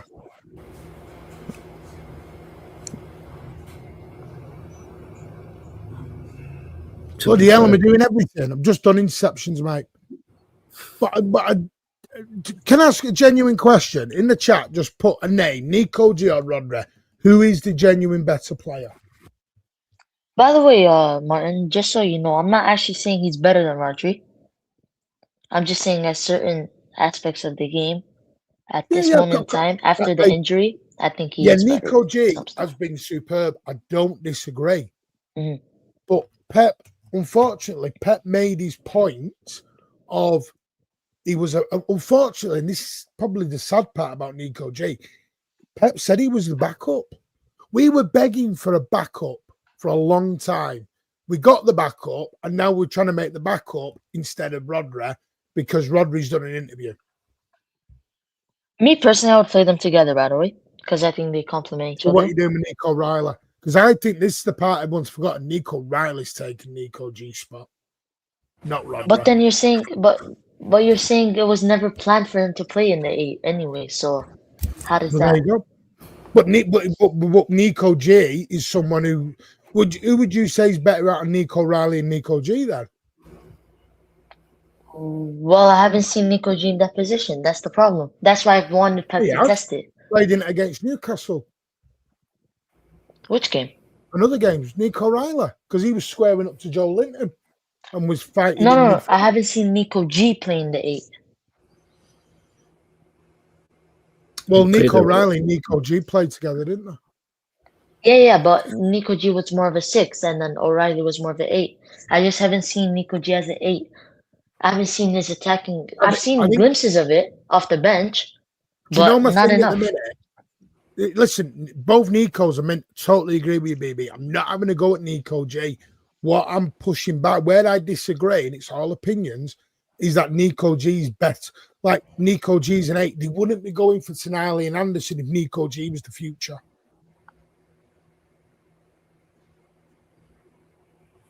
Because Nico G's not going to get ahead of Tonali or Anderson, is he not? You see, I think getting both of those players is way too physical. It just feels wrong, especially in the Pep side. Yeah. I think you need somebody that's a bit more technical. At least one of them. Because if Rodri and Bernardo leave, I expect us to buy 2 top-tier midfielders. So, I mean, I don't know. The lad is, by the way, Oriano always comes across well. And listen, we're just having a debate. I can disagree. People can disagree. I think the 11 will look very different. We haven't seen Nico G in an 8. Probably, yeah, I agree with that. Against Bournemouth last season, but I don't know. Yeah, which he scored him, by the way. Yeah. I just think Pep won't do that, Koba. Yeah, that's the problem. I think maybe that's just a decision. Maybe it's wrong. I don't know. Do you think Anderson and no double pivot? If it's Maresca, then he'll play a double pivot. But the double pivot he plays is he inverts one of his defenders into it or a fullback into it. You see, I don't want that. Maresca did at Chelsea. He inverted one of the fullbacks into the double pivot area. It was Reece James, wasn't it? That's what I'm saying. That's what Maresca does. I think he goes with a 3-man midfield with the right back inverting and then sort of has his tucked in wingers. But I wouldn't want Maresca. I honestly wouldn't want him. Another thing people got to realize is Nico G doesn't want to sit on the bench. He wants to play.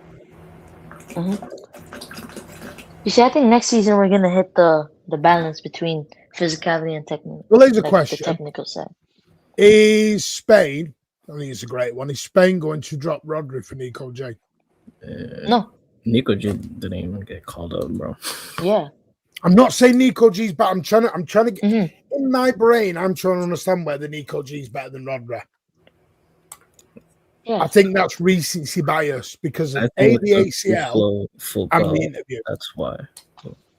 But Martin, that's why I'm saying I would rather have Nico G in that role because he just came back from ACL, so I'm not expecting him to go and be the lone six and just cover the whole ground and all that.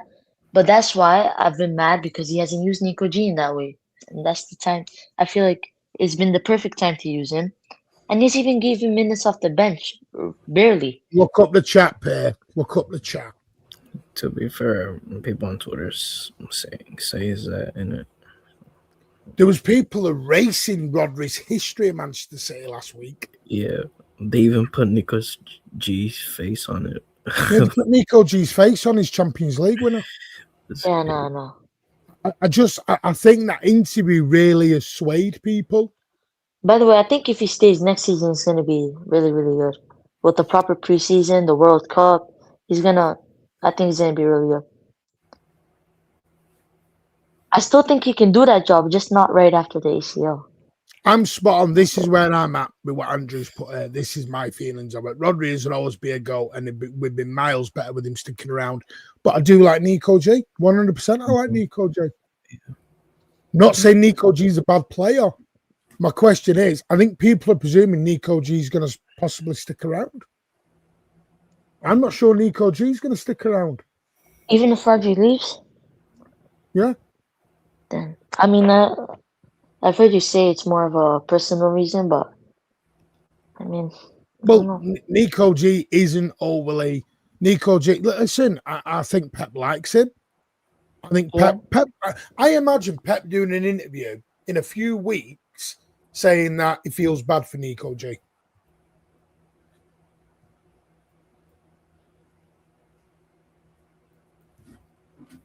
You see, if you lose Bernardo, Rodri, Nico G, that's a lot. Like, I don't think you can let all that happen in one transfer window. I think that's way too much. The problem is because we've allowed, for the first time ever, we've allowed people to run contracts down, which we don't normally do. And that's why I think City have made the mistake. I don't think we should be letting Rodri just go on a free. That's dumb. I would rather just sell him, get the money.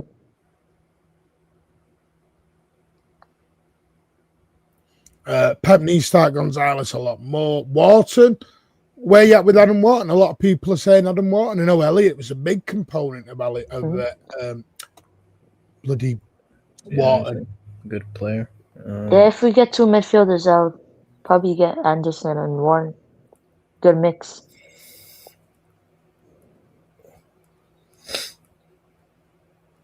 No, that's what. See, listen, Per, that's fine. I just find Nico G. I think he's a very good passer.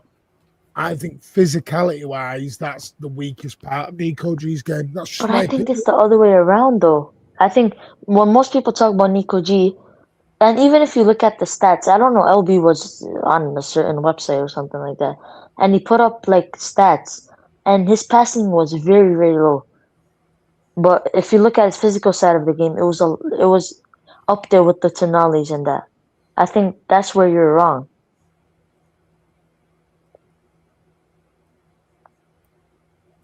No, and that's fine. But again, I'm just going off what I say. Yeah. I don't think he is, BB. I don't think he'll be here for our future.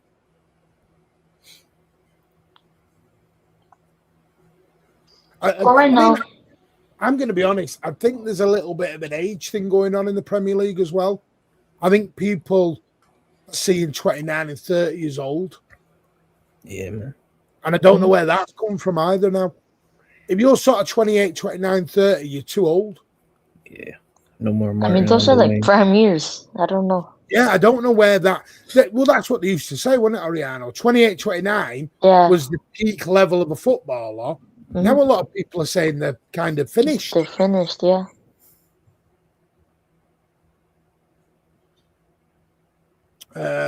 Listen, Pay, you know, your club want to buy him. So we can't be that bad. It's like the Diaz thing. People go, Diaz isn't the quickest. Diaz has never been the quickest. When Diaz won his Player of the Year award, he wasn't the quickest. I think you know what it is, bro. I think it's more about Kusanov, right? Because everybody wants him to like start, and that I think they sort of find everything that's wrong with Diaz and compared to Kusanov. But then again, we played our best football when Diaz was in the side. When we were playing more aggressive, more direct. And that's why I don't know why people jump to a conclusion that but Diaz can't be starting no more. He doesn't have the pace. By the way, that's a good point. But when have we ever played a double pivot under Pep? I mean, I would say Kovacic and Rodri is sort of a double pivot. No, Rodri was the 8. Look, as Elliot would say on the heat maps, Rodri was the 8, which is why he scored nearly 20 goals. Yeah. I think Kovacic there's a difference. who was the 6. But I think they were still closer though than usual. I don't think he's ever played a proper double pivot like right beside each other, which, by the way, I agree with because I don't want too much of a reliance on defense. You're going to lose some pair. You're going to lose some. So now, Silva. I don't know that pair. I don't know if he is or he isn't. I can't judge half a season on someone who's been here for 7 years. I'm going to be honest with you. I think recency bias really comes into all this.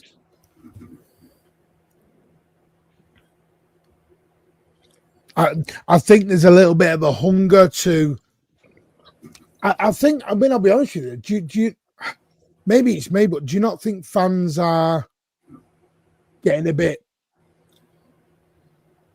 Do you think they've just come to the end with some of these with this squad of players? Mm-hmm. I'll say it bluntly.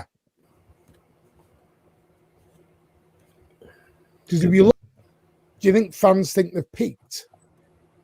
I think it's more about the people that came in that are new.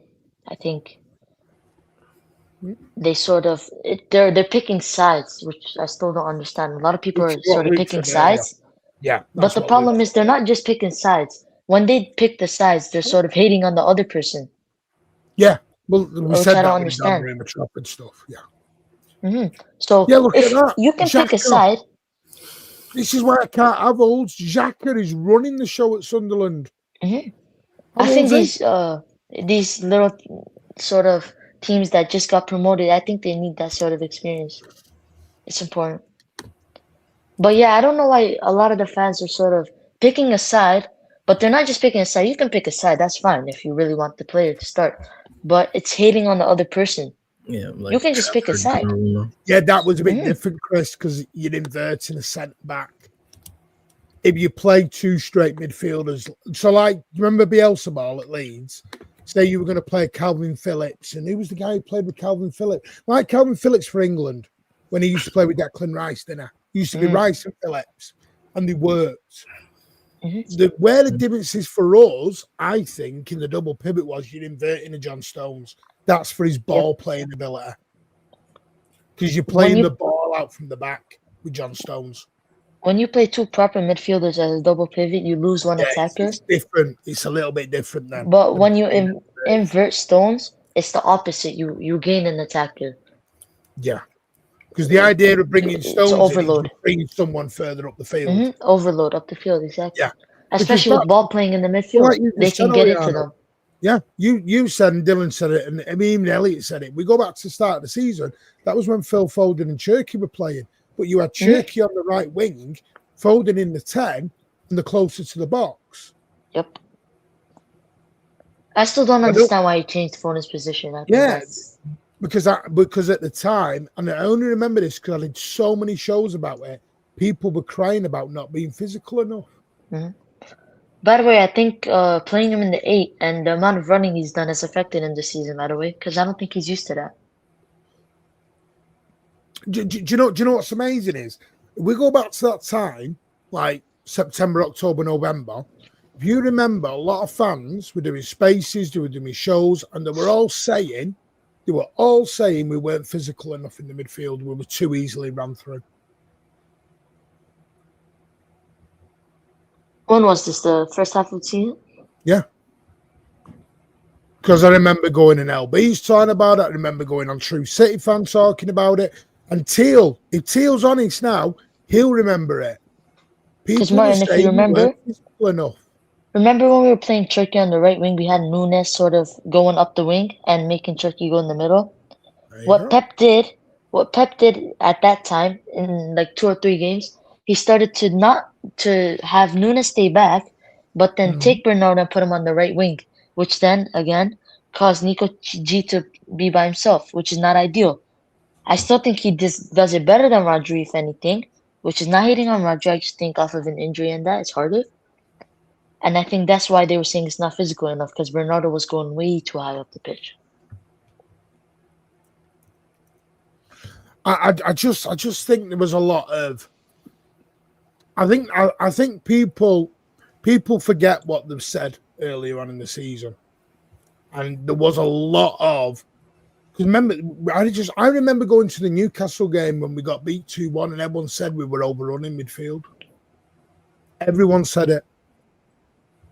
Which Newcastle game? The Harvey Barnes one? The one in the league that we got beat 2-1. Oh wait, right?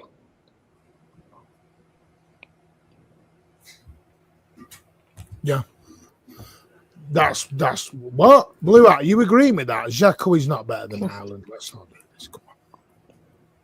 Let's not do this. What are we doing? It seems no one noticed the passion in Rodri's celebration when we won the cup last, of course, of which Rodri was a huge part, just a point. No. I agree with you. Physicality is probably a sport. Pay, you know what was going on, and we'll say it again because this was brought up because people on in the season were saying KDB said the midfield is soft. Yep, he did. And by the way, Teal, thank you for the confirmation. With Gonzalez as a lone six, we got ran through, and that's what everyone was saying. But it was worse with Rodri, bro. Like, look at the United game, right? We lost one How game. many chances? Well, we lost the Bodo Glimt, the Manchester But that United game. Bodo Glint, you got to be careful because you were playing with a makeshift back line. We had 8 No, I agree. Max But then Alay. again, you had Rodri by himself, and he literally got a red card. Right. I just think I'm not saying Nico G was perfect at it and he completely locked down the midfield, but when he was left on his own, I thought he was a little bit better because I think Nico G. I'm not saying he was perfect at like completely shutting down the midfield, but I think when he was left on his own, I still think he did a little bit better than Rodri. See, I'm the opposite. I think Nico G struggled on his own. Okay, you know the United game we lost 2-0, right? Remember the Tottenham game start of the season? Watch Nico G. The 2-0? Yeah, he gets run through. That Sarr fella ran through Nico G like he was a knife through butter.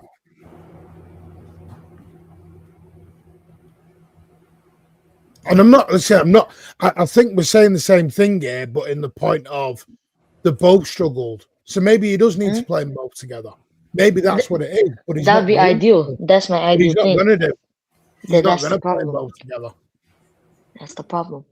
Yeah, because I think this is my thing, Negma. This is one of my things. That United and Bodo Glint part was when we had real problems at the back. No, I agree, but most of their chances came through the midfield.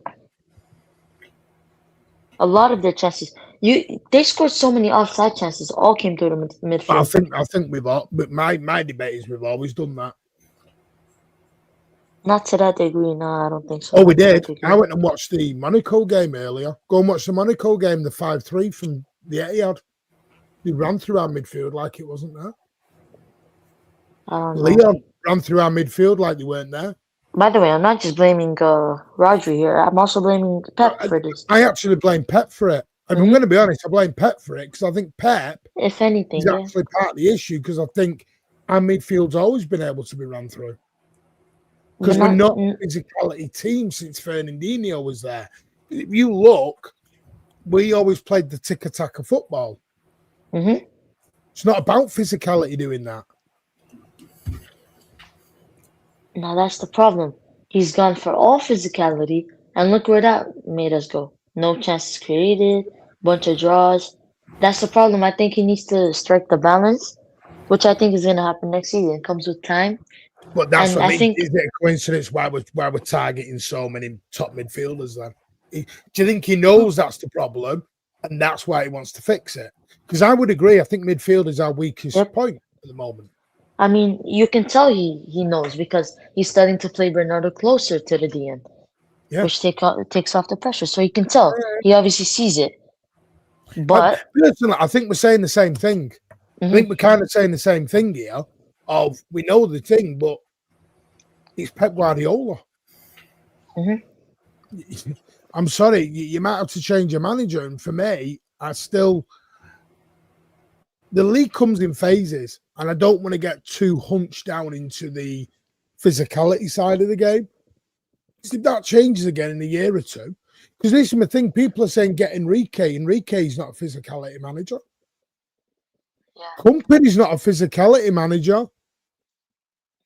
I don't Anyone even who's think got they should 5 go on minutes that play, he doesn't physicality do route though. physicality.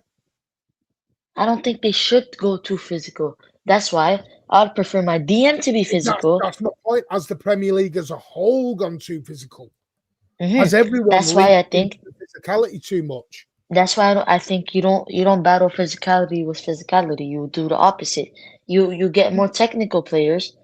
Again, like the treble year. Not saying at those levels, but who was your 8? It was Gundogan. He was also great off the ball. Wasn't the most physical guy, but very smart. And that's where I think you need to have a person that's capable going forward. I don't want my midfield to be Anderson, Nico G, and that. I think you need some sort of spark. And City, Yeah, but I think, yeah, will always I be agree. best being technical. Always. Especially with Pep. Well, that's my thing. Everyone's begging for all these physical midfielders, but then go, can we have Enrique and company's manager? They don't play physical football. They play I think 1-2 it's having the balance. football. You can have the physical midfielders, but you don't want all 3 of your midfielders to be physical. Because if you look at Bayern, they have Pavlovic. So they're Pavlovic, who can do the role on his own, but that gives a license to Musiala, Elise Kane, etc. to go. He's actually really good, by the way. I At rate him. PSG, they have João Neves, that's it, and Vitinha, and everyone else goes. I don't want to get too stuck into a physical. I don't want to become Stoke. Do you know where I think it's come from? And I hope the chat understand me about this. I think because Arsenal have made, and by the way, I'm not slagging Arsenal fans off here, and I'm not slagging Arsenal. You play to your strengths. But because Arsenal have made it more physical in the way they play, we all think that's the way we should go now. Yeah, they think they should match it, which is And the it's not opposite. about matching it for me, because Arsenal play to suit their manager and their style. We have to play to suit our manager and our style. And our best style was playing more technical, tiki-taka football. Yeah. And at the start of the season, where I think everyone's forgotten is we had Foden and Cherky together. And then for some reason, he says to Foden, do you want to piss off down to the number 8/6? And guess what? All these players were inside. They were all playing sort of intricate football. And then he just changed it in those 2 games and started putting Doku on the wing, started to involve Savinho a bit more, and completely just cut the Cherky and Foden out the team. I didn't understand that. Well, I agree with this. I think this is part of the reason why English teams have struggled in Europe, because we've all gone down this physicality road and everyone's just playing balls around us. Yep. Doesn't matter how physical you are, if you're good enough, a player does a quick 1-2 around you and they're out of the physicality. Look at Barcelona. None of their midfielders are actually physical. I mean, they got De Jong. He's more technical. Pedri, more technical. Fermin Lopez. It isn't like physical. That's where I'm with City. I think they should go for more technical players. I don't want Tonali and Anderson both together. It makes no sense. They're both the same That's why profile. I don't want Nico G and Rodri together. Not saying because it's bad. I need to get, if you play 2 straight sort of players like that together, you've got to drop an attacker somewhere. Unless you do what we said earlier, Ariana, when you invert one of the centre backs through. That could be why. But you see, I don't want to involve something completely new. I don't want to drop someone up front. I'm trying to add to the up front part. Yeah. And stop doing that. Again, that's the problem. I don't think Pep has found the balance yet. But I think he's admitted that, hasn't he? I think he's admitted that. Personally, for me, I think Pep's got too many players, and he's got too. I now understand Why he why want a Pep small squad? didn't want a 28-man squad. Because I think he sat there going, "How the frig do I get everyone in?" I And the agree. one player we've missed in all this is Josko Gabardio, because Josko Gabardio could play that ball out through the back, and we missed that. We have And missed that's where, Gabardio at the back. by the way, not hating on Donnarumma, that's where we started to realize the build-up issues. Because No, again, and I agree with that, Teal. It does, but I think we've gone too big.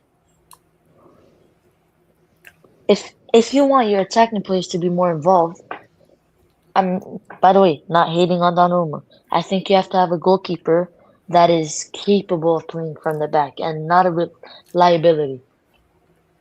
My thing with that, Teal, how do you get Foden back if you never play him? I'll play him in that Liverpool game.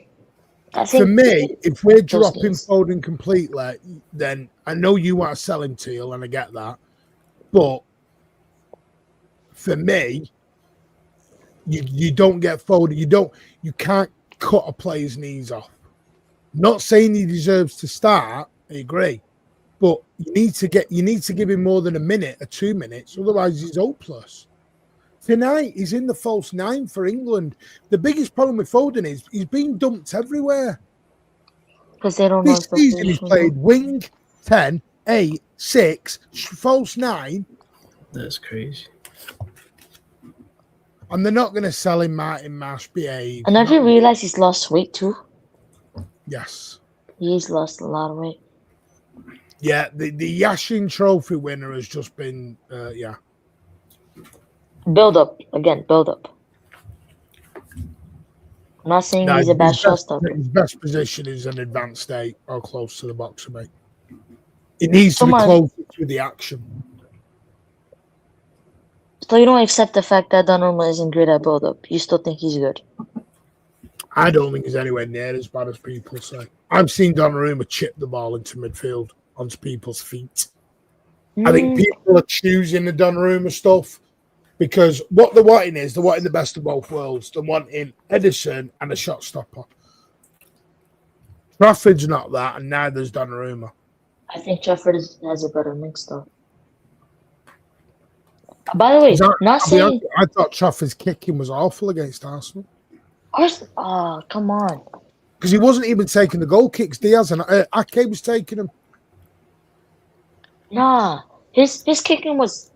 I mean, that was the main thing I took out of that game, which is why Arsenal started to drop. You realize the first 20 minutes, yeah, they were just attacking. Then they realized that, oh wait, we can't really press them. And by the way, you know that Haaland chance, it all came from Trafford. He played a beautiful Well, ball again, to midfield. I checked the stats on this. No, I didn't say I meant Ake, Martin Mash. So thank you for correcting that.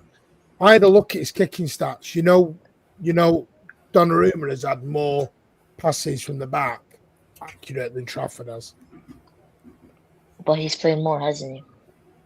But yeah, but there's always going to be a number one and number two. You don't I buy agree. one of the world's best goalies and then say, oh, well, he can't do that.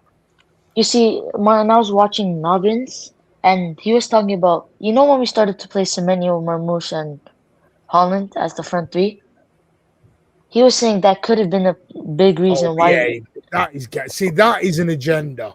That is an agenda from Martin Mash. Martin Mash, so you run agendas. Because it was not at fault tonight at all. How is it? Donna puts our players in trouble. Fucking hell. No, but Martin, he does though. Because, How? Can you tell me? Can you give me examples of it? right, first of all, how many games have you saw Rodri and Bernardo go into the box to help him with the build-up?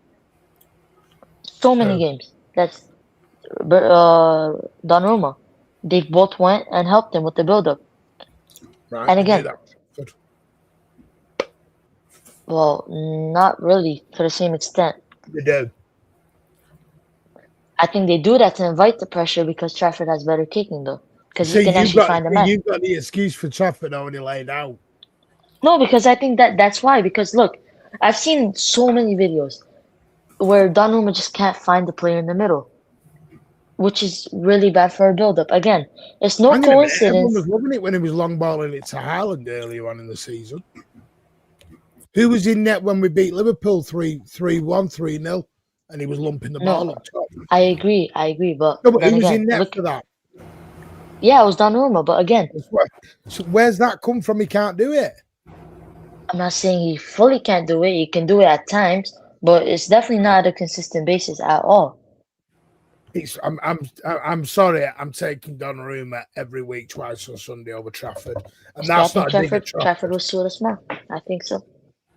That's not a dig at Trafford because I think Trafford's good, but I don't see Trafford winning a Ashen Trophy.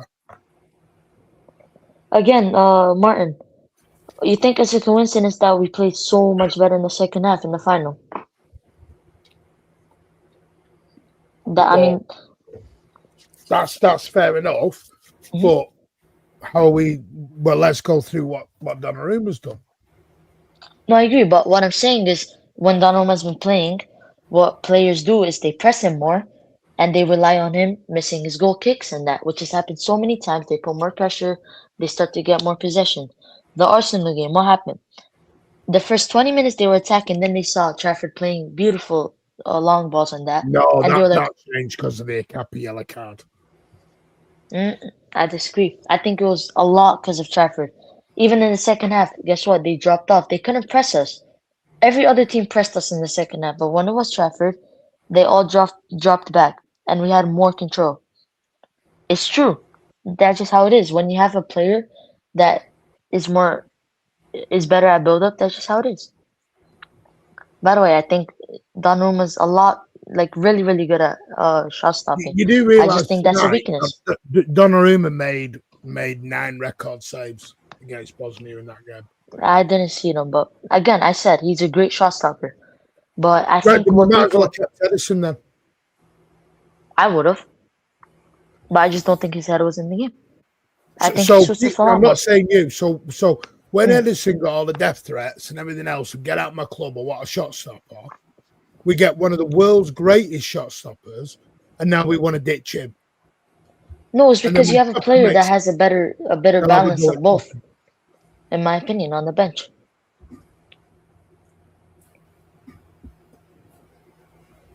You know, Pep's always wanted Donnarumma, don't you?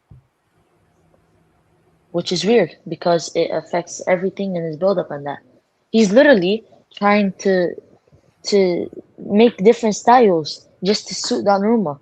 Again, the 3 strikers up front, that was mainly because of Donnarumma. Why? Because they knew you can't build up and get the ball, progress the ball slowly up the pitch. So they just had to go long and you had to get the most physical. That's why Turkey and Foden didn't play, in my opinion. Again, they did a lot of that because of Donnarumma. I probably should have. If people think we're selling Donnarumma over Trafford, then you're gonna get a shock. But I don't think it's a controversial take if you say Trafford suits us more, though. A lot of people think that. Yeah, I think because that's I think normal. people have done it. They've only done it since the West Ham game. I mean, I've always seen the problem with our build-up, which is why our second half drop-offs have been a lot. That's the big reason. I disagree. I think just we can just get hold of the game. No, but Just it's my opinion. I think the Donnarumma hate's gone too far, and I think this is why I think we've become. I'm going to say it. I think some have become I think parts of us have become very entitled and a bit nasty. yeah, it's unbearable. I think we've been, and the Rodri stuff showed me that. We've sat there and we've talked about how sick Liverpool fans are and Arsenal fans are. And some have shown me, only a small minority, but some have shown me they're no better.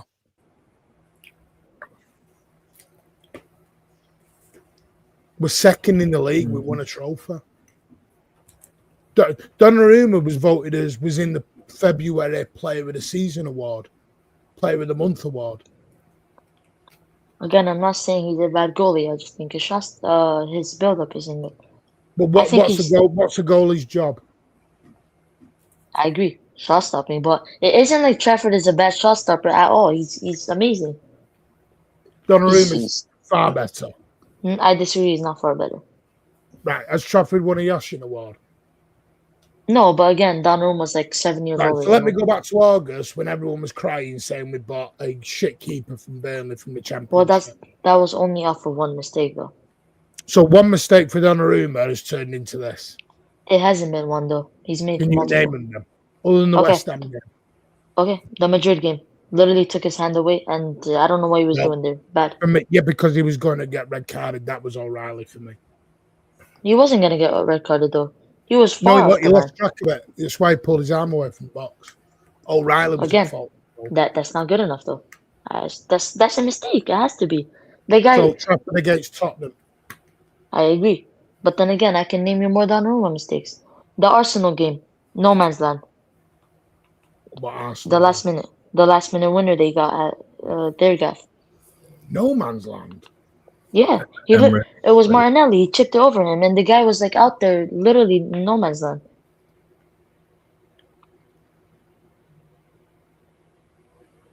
Okay. And by the way, Name me the another amount of times he's been going out for crosses and missed the ball, and the players just haven't scored. Thank God. Liverpool game happened. Salah just couldn't shoot for his life. I can't name you off the top, but I do remember like a The lot of Liverpool games where game that's when happened. Donnarumma won us the game. No, I agree, but then again, why did he concede that shot? Because when he hit it up the pitch, he lost the ball straight I'm away. just going to share It's not something. accurate.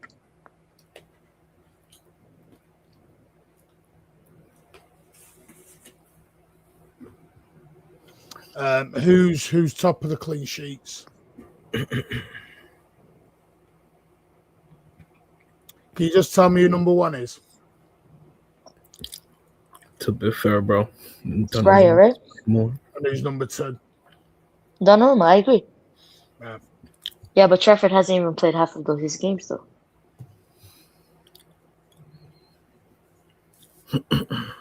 Because he's a number two. No, again, I agree. That's what I'm saying, but I don't understand how you can't really compare the stats when he's barely played. Because he's the better goaler, which is why all the defend. You ask the defenders who they back more, it'll be Donnarumma. For a shot stopping. Yeah, but that's what a goal. Yeah, but I think Oh, we've lost Ariano.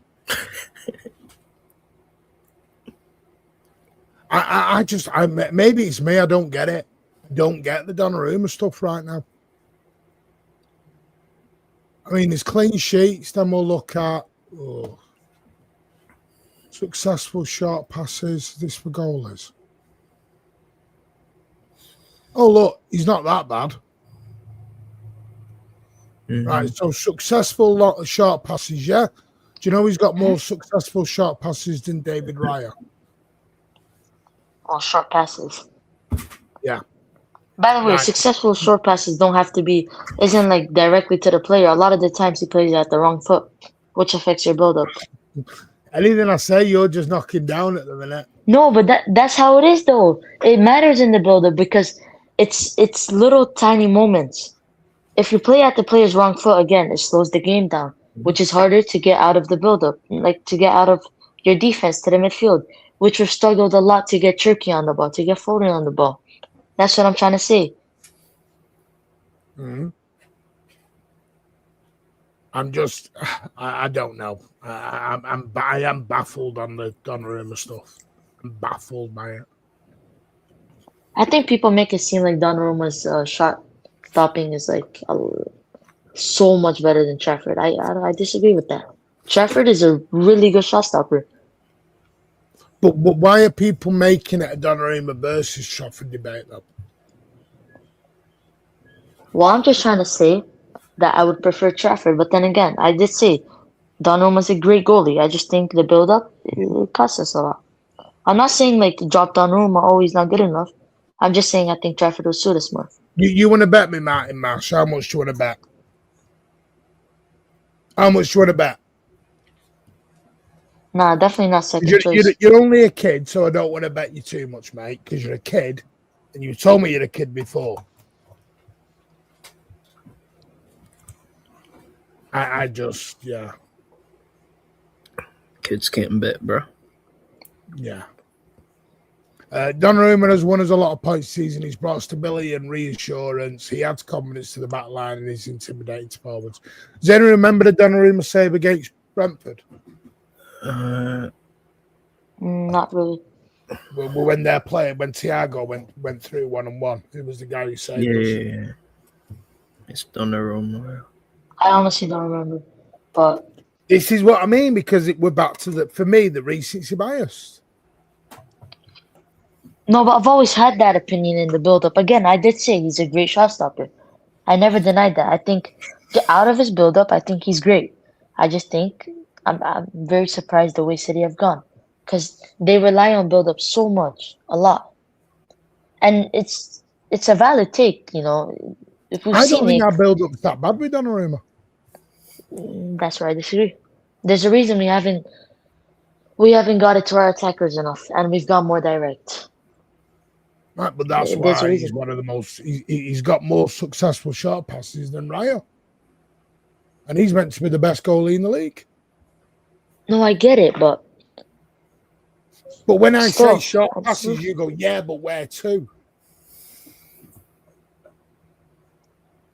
And Donnarumma, by the way, kept it down to 2-0. Yeah, it could have been 7-0 against United if it hadn't been for Donnarumma.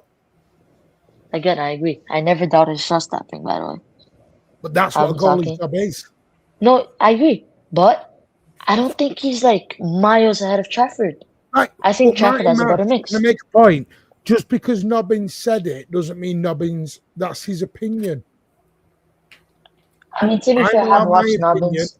Nobbins is allowed his opinion. Yeah, Right. I've watched Nobbins videos, and they do make sense, to be fair. A lot of this stuff. That's absolutely fine. Mm-hmm. That's where, I found out more about something. Nobbins' opinion. And that's not, I'm going to go at Nobbins, that's his opinion.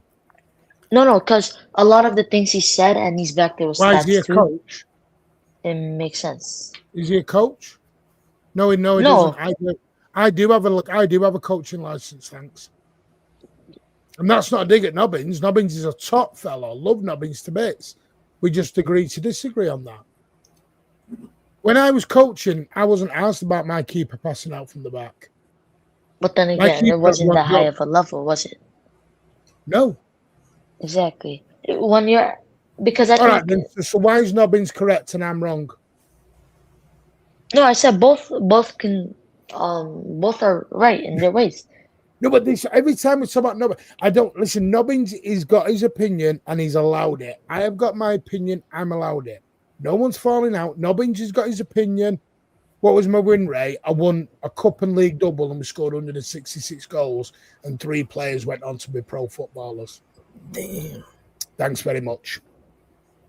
One of them's called Kieran Glenn. The other one's called Jordan Hall, who plays in the States for college football or college soccer. You're managing City next, right, Martin? Yeah. Pardon? You managing City? Life after Listen, I had 3 players go pro, Sunshine. Hey, let's go. I just listen. It's an opinion based. Why did I quit? Because it was. I've done it for 12 years. I've done it from under 6s right up until open age, and it was taken up on my weekend. Phoenix Athletic, we played on Clayton playing fields, and we played at Chadderton, and we played at Ashton United's ground. We played at what's it called? Ashton United. There was loads we played at. Played at a few. Played at Rochdale United, Rochdale Town Stadium. There you go. Come on. We played in the where did we play at? In the Tameside Sunday and Tameside Saturday League. Ashton United, I go there a lot. It's not a bad little ground. Yeah. Changing rooms. Listen. Nobbins is a top fella. He's he does great analytical views. I've just got what it is to me. Maybe I'm old school. My keeper's there to keep. My striker's there to score. My wingers are there to assist. I think that made football too complicated. I think it's Pep's style though. That's what I don't understand with Donnarumma. Pep chose Donnarumma. Yeah, again, I'm not like he could have chosen. I just think it's the wrong decision. Because how do you rely so much on your build-up, and then to have a goalkeeper? Yeah, he's good. He's a good shot stopper, but you have to like sort of he's a liability in his build-up. He is. They've had to change many things in the system to help him, which is a reason why they played more physical attackers and not Turkey in them, because they don't suit this long ball style, the more direct style. Mm-hmm. Again, if you had a better goalkeeper, you could build up. Everyone was begging for the direct style, though. No, but I think there's a different type of direct. When I say direct, I mean just long balls to the strikers. To play the ball over the top, Oriano. Because everyone was saying that definitely wasn't. I think we've always been better controlling games, because that's how you concede less chances. This time, I think people have forgotten about what they wanted, and because what's happened is because they don't like what they're seeing, they want to go back to the old way, and you can't always do that. You can't just flip a switch. To be fair, I've always wanted a more possession style. I didn't want to go there. For a style and then switch back because it hasn't worked. And the only time it hasn't worked is because we've not won the league. We're second in the league. So again, how's it not worked? Wait, so I'm talking when he played Semenyo, Marmoush, and Holland all together. You tell me that worked? Didn't really. That's Donnarumma's fault. No, I'm saying that was to complement his style. Because again, he goes long more. So if he's gonna go long, there's no point of playing Turkey in them, because you can't get the ball to them enough. Your build-up isn't good enough. Which is fine, but I'll be honest with you, I don't think Trafford's that great at his kicking long as people think he is. I think he is. We've seen it in the finals so many times. He played it to their feet. But you said it yourself, it's one game in a final. No, I agree, but he's done it before. Again, we're forgetting that Trafford also isn't playing week in, week out. It's hard to just go in the lineup and start to have perfect kicking, and we've seen it so many times. In the second half, he's always been better with his kicking, because that's just how it is. Because we're going to move on. I'm going to end in a minute. How we don't know about Trafford because he's not played enough. Would you fair enough? Okay, yeah. Right. So how do I know if Trafford plays and he's not as good? What happens then? Because you can't just ditch Donnarumma out and then roll him back in. Well, I'm just looking at the games we've seen. I can't do much more. But what games? You're giving me Huddersfield away, Swansea away, and Swansea Newcastle away, by the way. Swansea away's distribution was awful. I was there.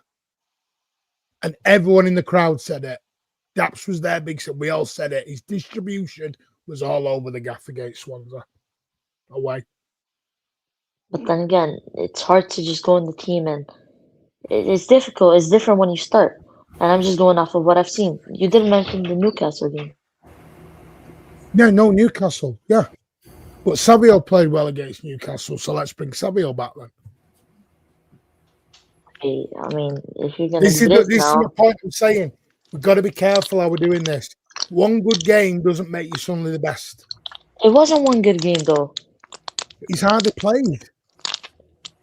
But when he's played well. He hasn't put a foot wrong. But he has. Other than the Tottenham game, he hasn't really, no. He's been good in all the... But he's hardly played since then. He's played 2 games in the league. Yeah, again, I'm just going off what I've seen. That's the problem. Yeah, no, exactly, and that's fine. I can't do much more. It's same with Donnarumma. You can't do much more with that. He's only played 3 Premier League games. Yeah, again, I'm just going off what I've seen. Because just to let you know, the opening 3 games is when he played. We lost 2, won 1. Yeah, I'm not. Again, beginning of the season, so it's different circumstances. We've never been good in the beginning of the season. Rarely ever good. Okay. And No, because everyone's. No, I'm sound like I'm having a go at Trafford. Trafford's excellent. I'm not even having a go at him. But if we then go to the Champions League, he played when against Bayer Leverkusen. none of them were his fault though. That was just a horrible lineup. So which ones were Donnarumma's fault? Which is what I'm asking. I just told you though. The West Ham game, that's one. That's one. That's one. Madrid game again. Their first goal was his fault. I disagree with that. No, that's fine. I think you're letting Um, O'Reilly off.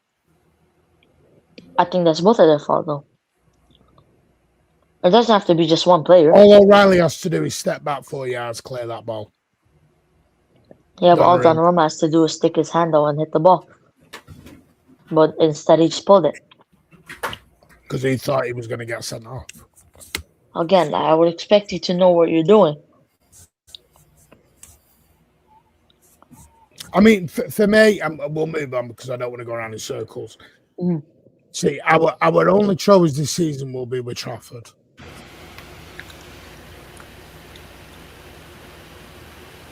By the way, I'm not saying drop Donnarumma this that. I don't expect him to be dropped.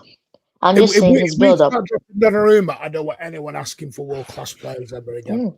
Again, I'm just talking about This build up. season, we've attacked Rodri, we've attacked Haaland, we've attacked Donnarumma. We should not be asking for these top players anymore because we don't respect them. And that's not at you. We seem to be having a go at the top players we're buying. That's the bit I don't understand. I'm saying Donnarumma is a great goalkeeper. It's just that part of his game. Big up Blue Art. Listen, I agree, he's still young. Mhm. I agree. But Donnarumma's only 26, which is young for a goalie, isn't it? 26. Yeah. Oh. Goalies played till 35. Mm-hmm. Martin, I've want to talk about this. I don't know. I think it's went unnoticed. But I don't understand why Pep has changed the style so much. He always does that. Can you guys hear me? But he's not Yeah. world class. Martin Mash, I can't put Cherky on Haaland, Donnarumma, and Rodri's level yet. No. Slow down with that one. This is Come my on, point. man. Martin Mash is proving my point.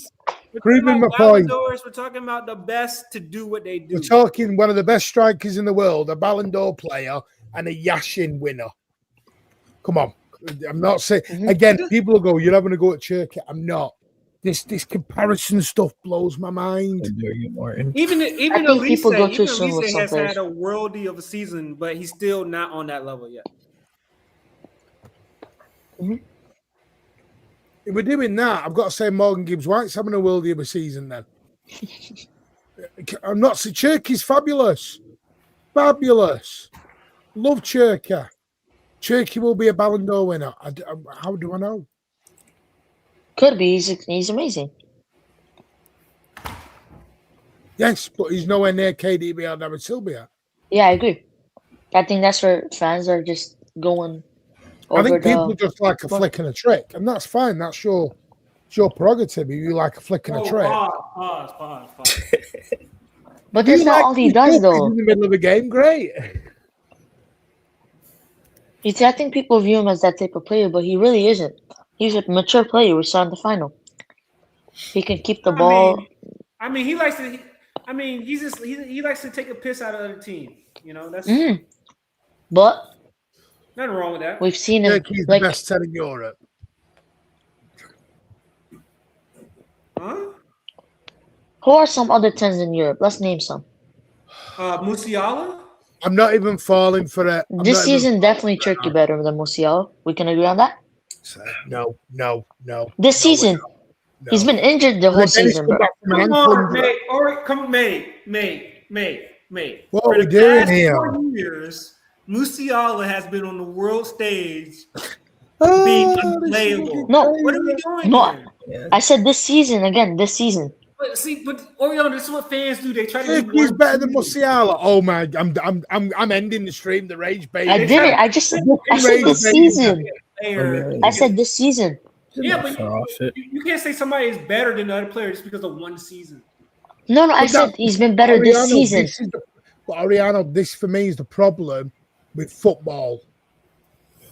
It's what have you done for me lately in recency bias? No, again, I think Musiala is a better player. I'm just saying. Martin Marsh, you're very careful going in a timeout. Do not tell me how to behave, please.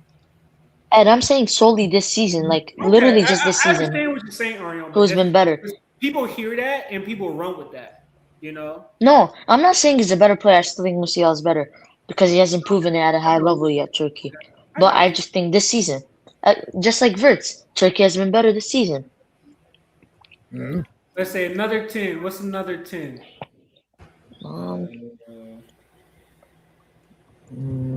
Listen, listen, I will back all the players, but I'm not going to start saying stupid stuff like he's one. Look, Morgan Rogers, top 3 player in the world. Morgan Rogers isn't even, that's another player that's overhyped. So he's better than Yamal. He's better than Yamal then in your eyes. Nope. Is he better than Musiala? No. Yildiz has had a blinder of a season. Yeah. And that's not factual either.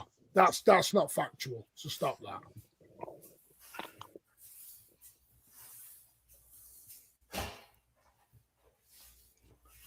See, people are wanting me just to. This is where they go. You're having to go. No, I'm not. I'm just saying because we got beat by Newcastle with him playing. We got beat by Villa. We got beat by Man United. He played after get. What we doing here? But there is a talent drain at that position. So I seriously do think people love certain things in a player, and that is absolutely fine. But this is what gets me. Best in the world. Because Bruno Fernandes has had a better season than him. And I don't even rate Bruno Fernandes. Not being funny then, if Cherky was one of the best players in the world, why was there not a list of teams coming for him?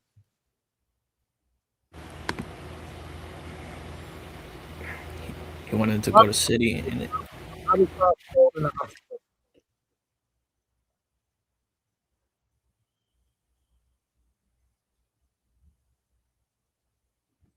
I'm not saying Cherky's not brilliant. He's going to be outstanding, but let him develop. yeah. Let him develop. Let's grow these. Because what people are doing is they're comparing straight away, and they're doing what they do all the time. A player has a good 6 months, they're the best in the world. A player has a bad 6 months, they're the worst ever. And this is my issue with these debates, because they're making Kushinov is going to be world class, but let him get to the world class level. World class is like your Benucci's, that level. World class is Kevin De Bruyne level. I agree. None of them are at that level. But people are making them at that level. Probably Twitter being Twitter, innit? No, but they're doing it in the chat now, and it's their opinion. But I'm sorry, I don't agree with it. Yeah, for sure. Martin, how much money we're going to drop on this midfield, man? Depends who goes out. Because I'm thinking, if Rodri does leave, I'm seeing us dropping 200 mil.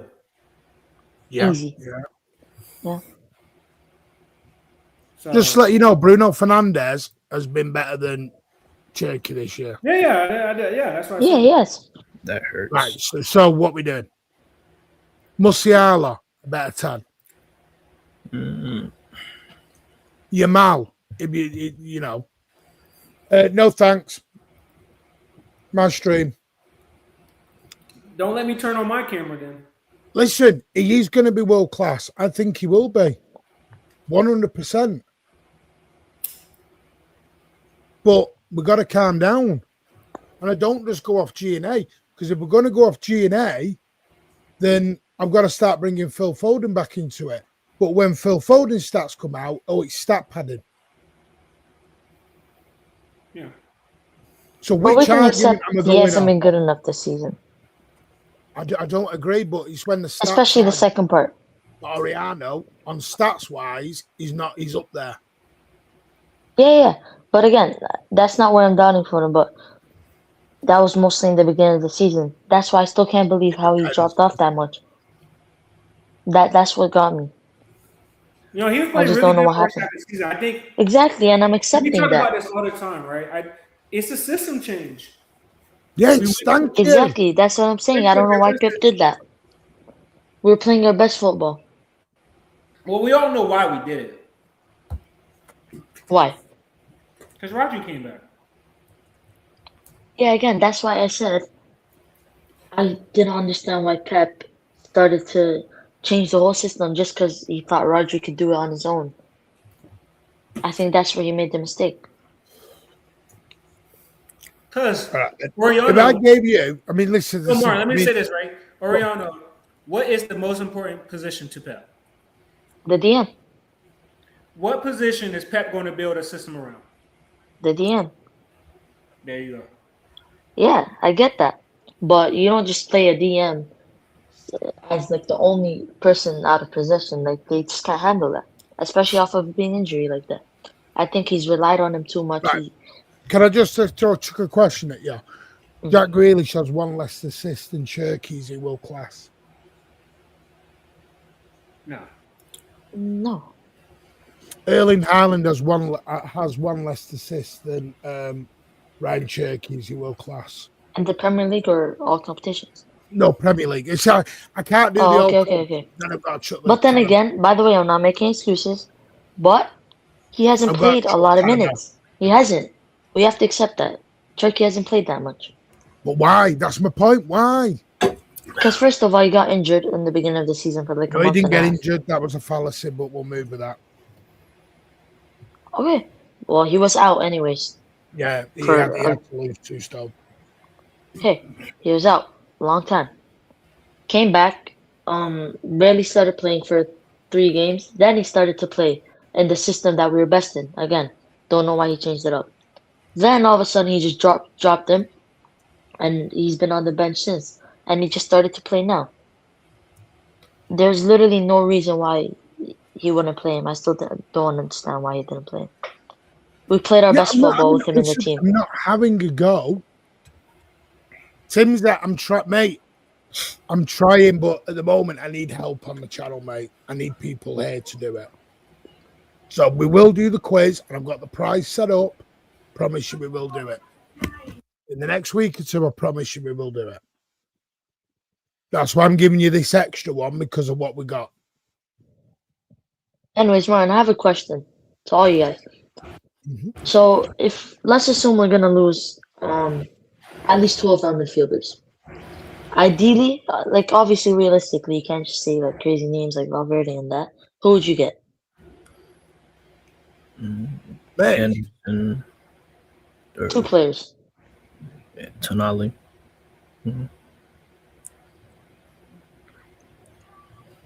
Realistically, yeah. Yeah. What about on like the second player? Because I think we're gonna get 2 midfielders. Anderson, Tonali. Yeah, But then again, I think that's too physical. Warren, but I don't think we're gonna get Warren. I think you should get one of Tonali and Anderson for their physical side, and then one really technical player, just to find the balance. Because that's the problem we've had. We haven't found the balance this season. I think that's where Pep has been confused. Yeah. Listen, for me, just to end the Cherky thing, I think Cherky's going to be world class 100%. I think people they see, I think that year, no trophy has got to everyone. So the first glimpse of excitement, they're grabbing hold of. Yeah. That doesn't mean I'm saying they're bad, but if you look at Diaz's first season when he came into the Premier League, outstanding. When you look at KDB in his pomp. He's levels above Cherka. Doesn't mean Cherky's bad. Cherky's in his first season. He's learning. I just think we've got to be careful because one thing we love to do as a fan base at the minute is big somebody up to drag them back down. We're doing it now with Donnarumma. When Donnarumma, let's go back 4 months ago with Donnarumma, people were glitzing and glamoring him as the best ever. Couple of mistakes, bang, they're destroying him.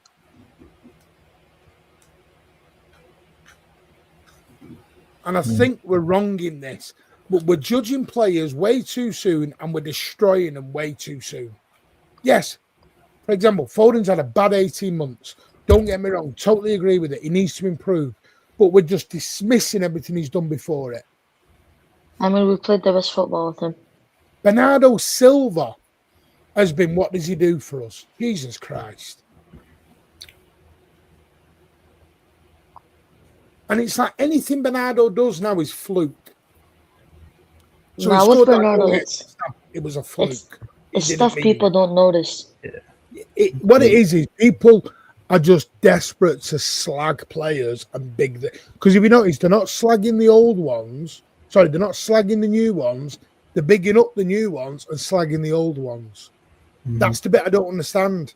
That's why I think some of it's a little bit of boredom. I think it's boredom. He's not playing in the team, Tim's there. How's he hurting the team when he's not playing in it? But this is the same people were saying sell Haaland 3 months ago. Sell Haaland. They wanted Mamouche to play instead of Haaland.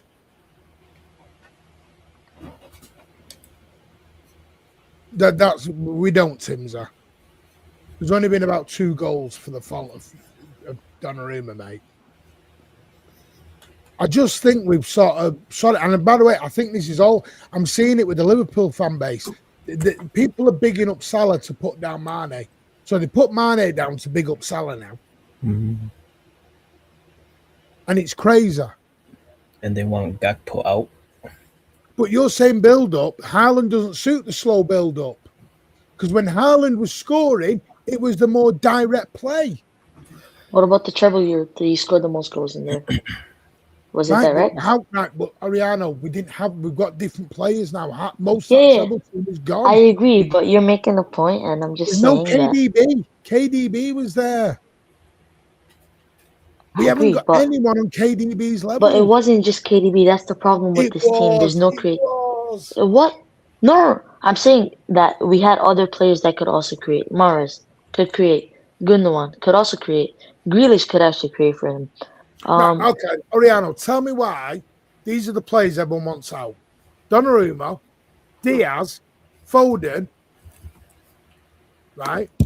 They're all older players, would you say? Been here a while. Mm-hmm. Why? Why is everyone getting rid of everyone? Rodri people want out. Because I think it's because, let's just say with Diaz, I think it's probably because of Kusuna. I think people prefer him, and they don't want to be like, oh, I'll play Kusuna, but I still think Diaz is really good, but rather they just put Diaz down and back in Kusuna. We're bigging up all the new guys and slagging off all the old ones that have won as a treble. I don't hear Arsenal fans slagging off other people. I don't hear them slagging off a Petit or a Vieira who won their legends. I wasn't slagging off KDB though. No, I'm not. I was just saying. People do. People do. Yeah, I agree. People are slagging our players off, and I just find it. Yeah, but Donnarumma's new. Trafford's new. Mm-hmm. I think, I'm sorry, I'm going to say this, and other people, and you don't have to agree with me. I think some in our fan base have become very entitled, spoiled brats. Yeah. And they don't know how to. They just think someone at 28 is too old.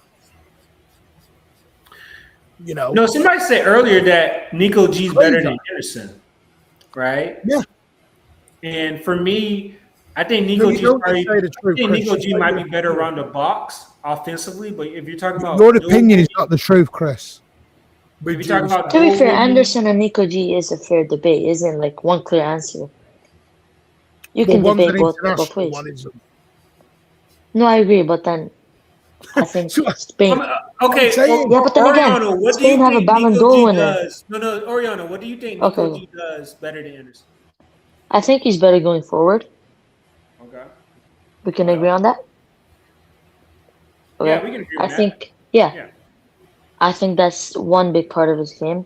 And I think he matches a lot of what Anderson does off the ball. Not saying he's as good, but he has similar like Attributes. attributes. Yeah. I Okay. think he has similar attributes. Okay. So I think it's a fair debate. Like you can say one is better than the other, but Do you think there's a um panic? Do you think some are panicking and worried about the future? Yeah. maybe, yeah, probably. I think that's normal though. Yeah. I think it's normal. I think that's just human nature. And plus, we are talking about probably one of the greatest teams ever It's like And I've seen people. By the way, I've seen that people we're moving slag on from. Semenyo and Gaya. Like we can literally yeah, say you we've had can't do that, yeah. one of the best teams ever. Like with what we did in the past 5-6 years, you can literally say we've had one of the best teams ever. Anyways, Outside man, of I Real have to Madrid go, and the so 3 UCLs in a Yeah, I know row. what it is, mate. And guys, we're not falling I out. This appreciate is you guys just having me we on. can have a debate, and No, this big is up, what it mate. should be: a debate done in a proper way, where we do it. It can get a bit heated, but we can agree to disagree. I love Churka. I love Nico G. I love them all. My biggest hate at the minute is bigging somebody up by putting somebody else down. It Facts. bugs me. It bugs the hell out of me. It's no, my but, like- biggest pet peeve right now. And I'm seeing it at Liverpool, at United, at City. It's crazy. Hey, we're not going to talk about what other fans are doing.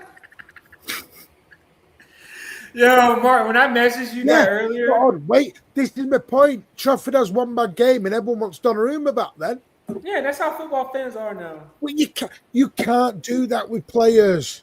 Yeah, you can't. Yeah. You can't just drop them and then go, oh, he's had a bad game. Do you want to come back? Martin, this is what I don't get too, right? Everybody saying, oh, No, you can constructively criticize Chris, but you're not constructively play the young players, play this player, play that player, right? Pep put Echeverry in the FA Cup final, and people were calling him a prick. Damn. And yeah, this guy right here, yes, I would be okay if we had a midfield of Anderson, Tonali, and Foden. I think that would be a great midfield. Mm-hmm. Anderson, Tonali, Cherki. I think that would be a great midfield. What costs us the league, Chris, is we ain't good enough right now.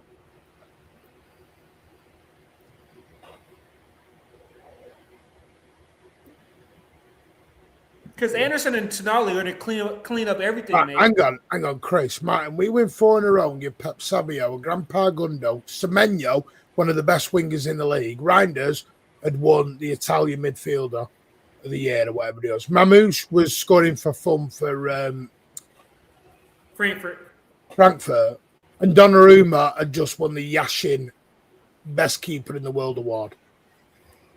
That's taking the piss. He can take the piss all day for me, Chris. Yeah, people act like we're far off of it. What you mean Haaland won't score in that midfield? So Cherki won't be getting an assist? Foden wouldn't be getting an assist? You're not going to get... Chris, why get world class when people slag them off?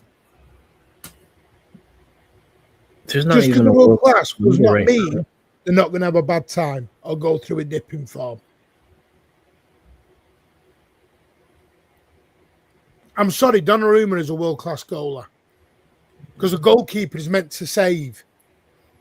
And when it comes to save, he's the second highest in the league with the most clean sheets. Second most clean sheets behind Raya. I don't get you. People don't get it. I'm sorry. But, Chris, people have been asking for people to play long ball. This is what I mean. Do you want long ball or do you want pet football? Which one do you want? Because you can't flip it around week in, week out.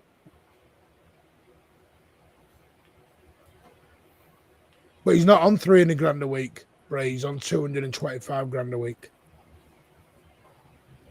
He's not on 300 grand a week. Oh, man. Mate, I've seen Tonali for the mid. Mate, I can't. I'm not going to debate this anymore. I'm not going to debate. So let's just ignore how poor the passing for midfield and defence. That's all Gigi's fault. Donnarumma gets blamed for everything. Pep isn't a long ball, but why did all the fans ask for that then, Chris? People were begging for that earlier on in the season. Because remember, Pep football was boring. It's side-to-side boring is what we were all told. Nope, he's going to get a new contract, but he's going to be on the same wage, probably. Because Donnarumma joined. Nope, we were playing long ball last season with Edison.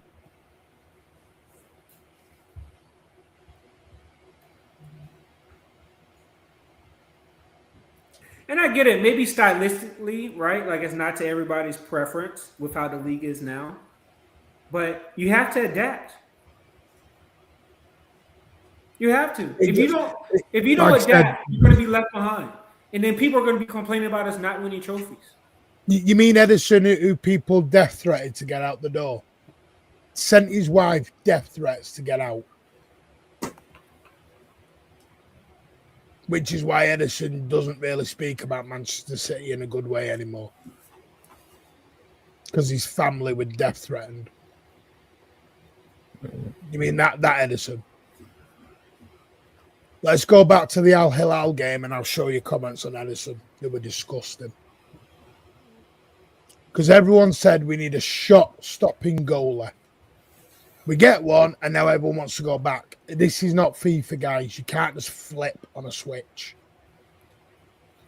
I'm sorry. Trafford's a big boy. I hope he stays, but he's a big boy.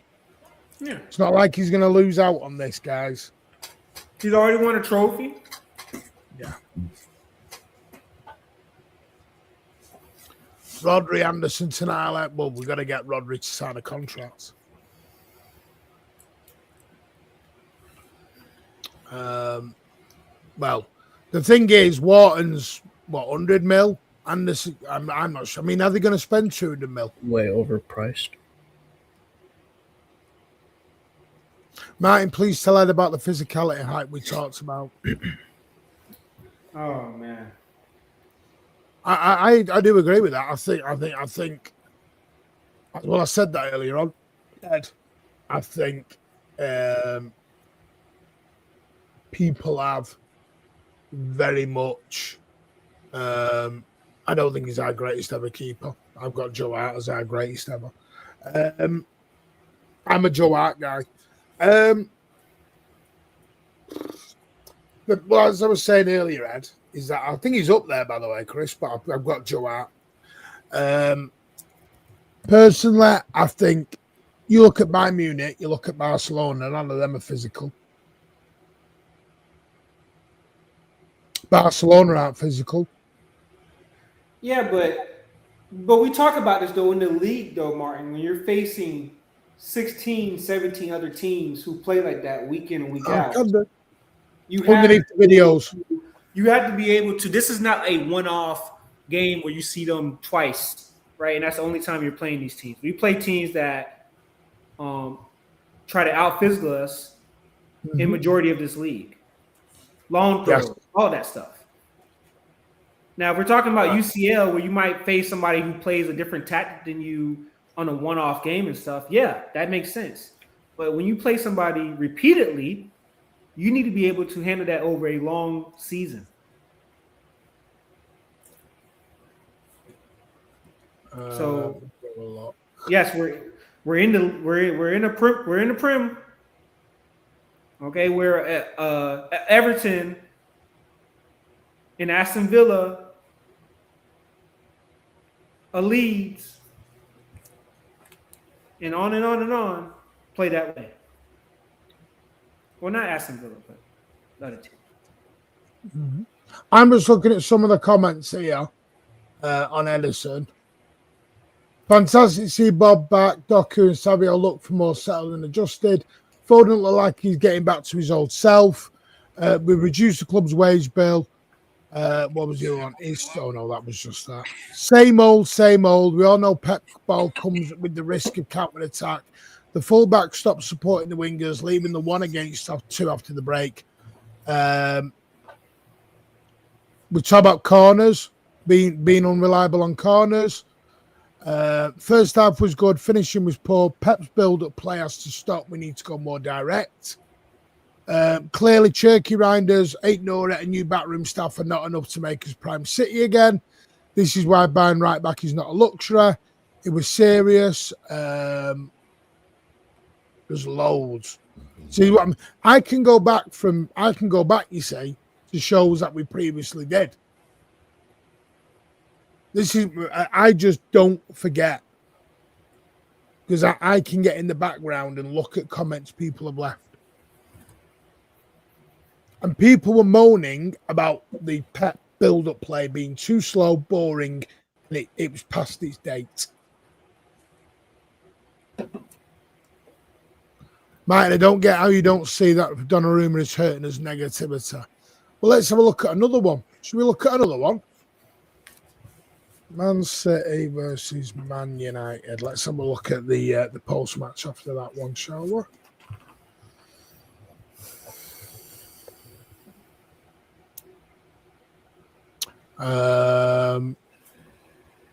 When was that? What date was that, do you know?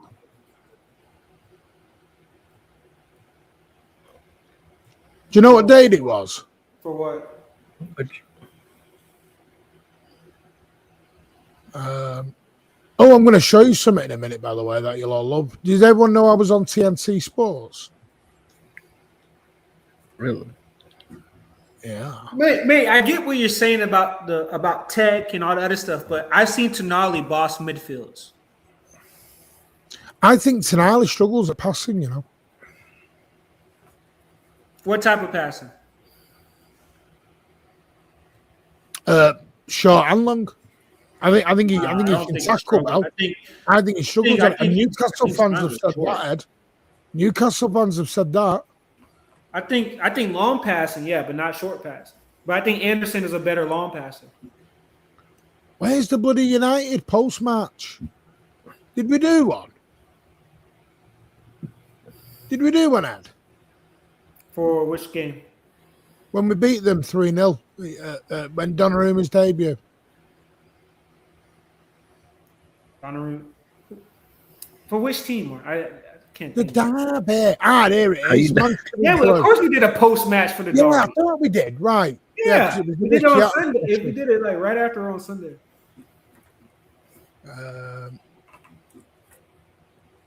Yeah, I rate Anderson too. Yeah, but that's what I'm saying. Donnarumma is already a leader. In the warm-up, he received the first applause in a new stadium. He organised the defence at every opportunity, from the instructions to Kushinoff on attacking corners to the way he kept Haaland in front. Sesko's shot, he showed how much confidence he can still in that defence. Yeah? Phil's finally healthy, moves like a new De Bruyne. It's quite obvious it was a tactic from the opposition. Yeah? I do not believe we will be long ball from now on, but it's a tactic we can use every now and again. It's crazy to me. Oh, hang on. No, not that one. Yeah, we long ball suits our new style. This is what I'm saying.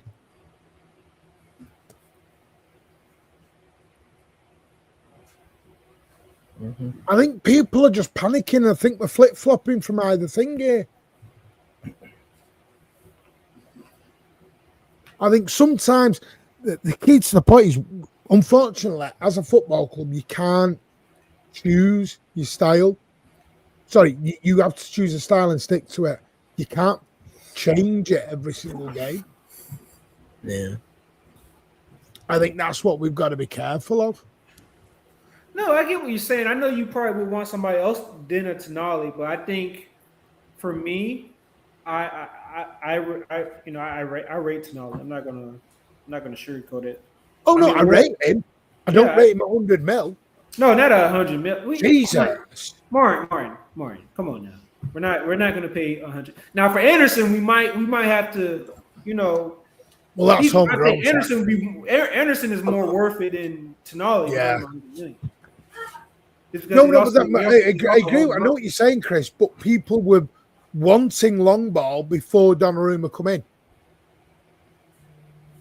I won't even show you the frigging stuff. Oh, I'll show you this now, by the way. Let me share the TNT stuff with you. You'll like this. Where is it? You'll like this. You'll like the TNT stuff.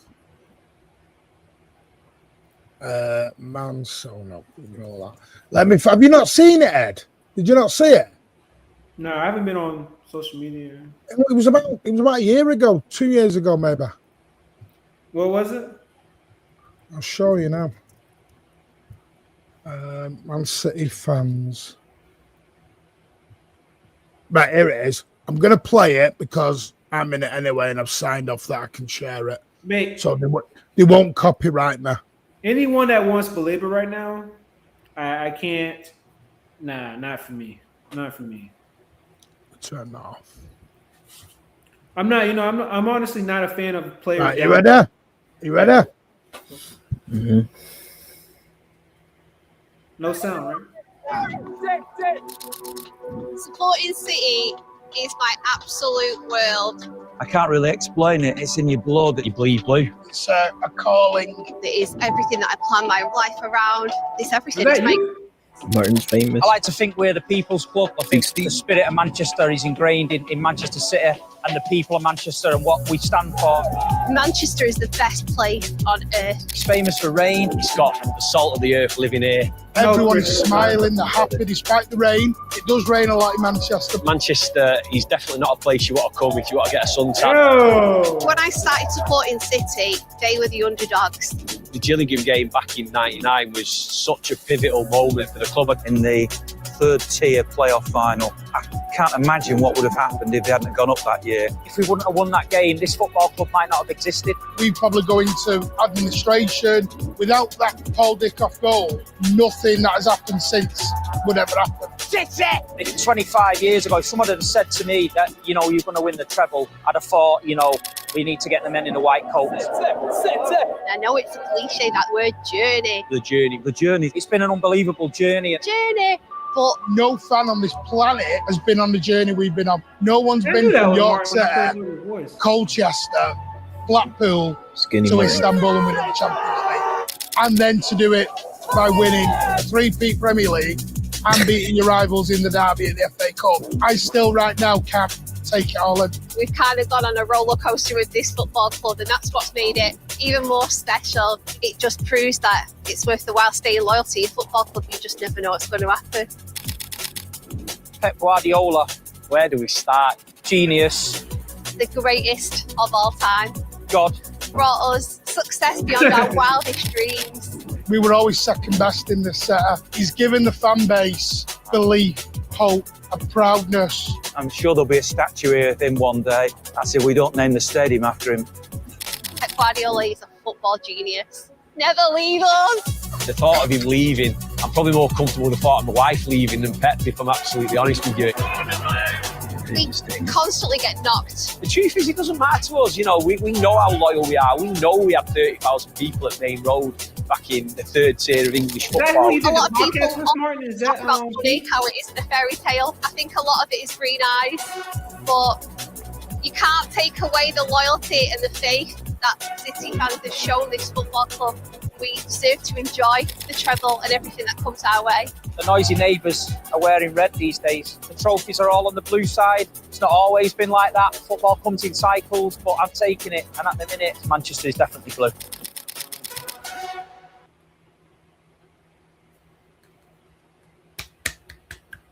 There you go. I look so young there. Cheeky bastard. Yeah. I did not dye my beard. I've just got some platinums, as Vader calls. That's a good point. We were all pulling in the same direction then, DC. Yeah, check the weight loss from then as well. But hey, Martin looked joyous. I bloody did. Pissed down rain, and we were playing. Who was we playing that night? Was it Brighton? Brighton or Everton? Or was it Burnley? Might have been the Burnley game. No, Burnley. And we, yeah. That was all them. Big Steve, Martin, Cheeser, Danny, we were all there. But yeah, Kid Pat's good. I'm going to try and get Emily on the show, by the way. Right, I will promise some news. Got an idea what I share with everyone. We did this on Man City on TV. What steroids did it say? Just weight loss and gym, mate.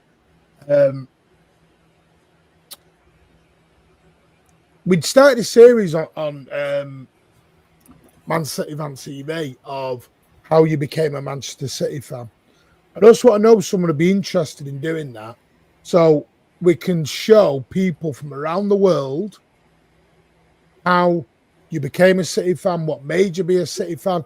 It can be a short little interview, 5 minutes, and we put it out as a video. Once a week, each person, doesn't matter where you're from. You can be from all over the world. You can be a City fan for a minute, 5 minutes. It's up to you. You have to be on camera for it. But I just think if someone fancy doing it, just an idea for next season.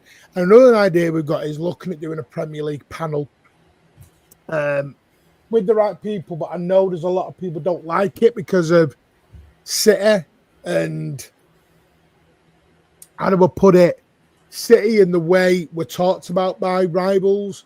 But it was Ozzy's idea, and I think it's a great idea to get like me, maybe a Dan Potts, maybe a Huss. I don't know. You know, a Lee Gunner if he's in. I don't know. Something we'd have to look at. Because we've got people, and I've got contacts all over. Even Aston Villa. Aston Villa. It's up to you. Something we can look at, but their ideas. I want to start putting some ideas in place to make the channel bigger and better next season. Because, this is my job now, and we want to make this bigger and better for everyone. And the other thing is people have asked about FIFA as well. As soon as I get a camera for my PS5, we may do some FIFA. But I know they're not the greatest. People don't overly like them. So we'll see. But just to let you know, we're trying to invest more things into this channel to make it bigger and better. And obviously, the graphics and everything. Steve's coming April the 10th. He was doing a Coca-Cola advert and Tone was ill. So that's why we didn't do it. But it is coming, Chris. Get a gallon of Sam. Jesus. That'd be fun. Bro. Is Barella? No, I'd love Barella, that. And now there's Valverde. Martin's in the wrong job, just saying. Listen, City won't hire me. City won't hire me. Doesn't matter how happy clappy I go. But yeah, we'll leave it there. We've done well over 3 hours now. 3 hours 6. Would I sell Reinders? No. Too soon. Way too soon. But I want to thank Outdoor Bench and Steve for the Steve and Gilchrist for the super chats. Does mean a lot. Oriano, top fella. Come on, talks a lot of sense. Yes, he's going to be on with me and Tone. Ticket situation, we don't know yet. We don't know. Asan, I'd love to get Asan on. But whether I can or not, I don't know. But Ed, thank you for joining us. Dylan, Dash, Luke, Elliot was. Yeah, good, healthy debates there. We don't always have to agree we can agree to disagree. We don't always have to agree. But we do it in a respectful manner. We don't, you're not bad. Even though Ed is. Don't forget, we're back tomorrow, 11 p.m. with the Stateside Canadian Blues, legend to leave. Basically, we're going to wax lyrical about Bernardo on the rumours that he looks like he is going to go. Not fully confirmed, but he looks like he will. And we'll also start counting down our Liverpool preview. And then on Thursday night at 9:30, we're going later. Because of the clock change, season is far from over. And it certainly is. And you're going to start seeing the Carabao Cup in all our thumbnails now because we are the Carabao Cup holders. Hell yeah. So yeah, loads. Thank you very much. Yes, appreciate that, DC. Get your tickets ready for Wembley. We're going back to Wembley, are we? Post-match, Liverpool will be on Sunday. So there won't be anything Friday or Saturday because I'm watching at the game. We'll do the post-match Sunday, and then we'll fly into it as well. Love to get Johnny on. Had a really good chat with typical Johnny at Typical City last week. Top fella. As is all City ones are. Nobbins is brilliant. Just people are like, we can agree to nothing, but Nobbins, top bloke. Top bloke. I just disagree with his Donnarumma takes. That's fine. Jay, more than welcome on. We can find out who's the negative ninner. It's Jay. Pat's always on. But anyway, thank you all. Please smash those likes on the way out. We'll see you tomorrow for Stateside at 11 p.m. Well, later on tonight. Thank you, Ed. Thank you, Dylan. Big up. Ed. No, I'm here, man. Big up the chat. Big up the panel. Goodbye to people. Yeah. Big up the chat, man. A lot of great conversations in the chat today. You know, everybody has their own opinion, but as long as we're respectful, it's all good. Big up Governor. Oh, yeah, and go and give Blues Down Under a watch from this morning. Yeah. You know, we're going to have some great content coming out. You know, Liverpool, let's get it. Yeah, go and give Blues Down Under with Governor, Pat and the gang. Go and give them a lot of love. Great show, that as well.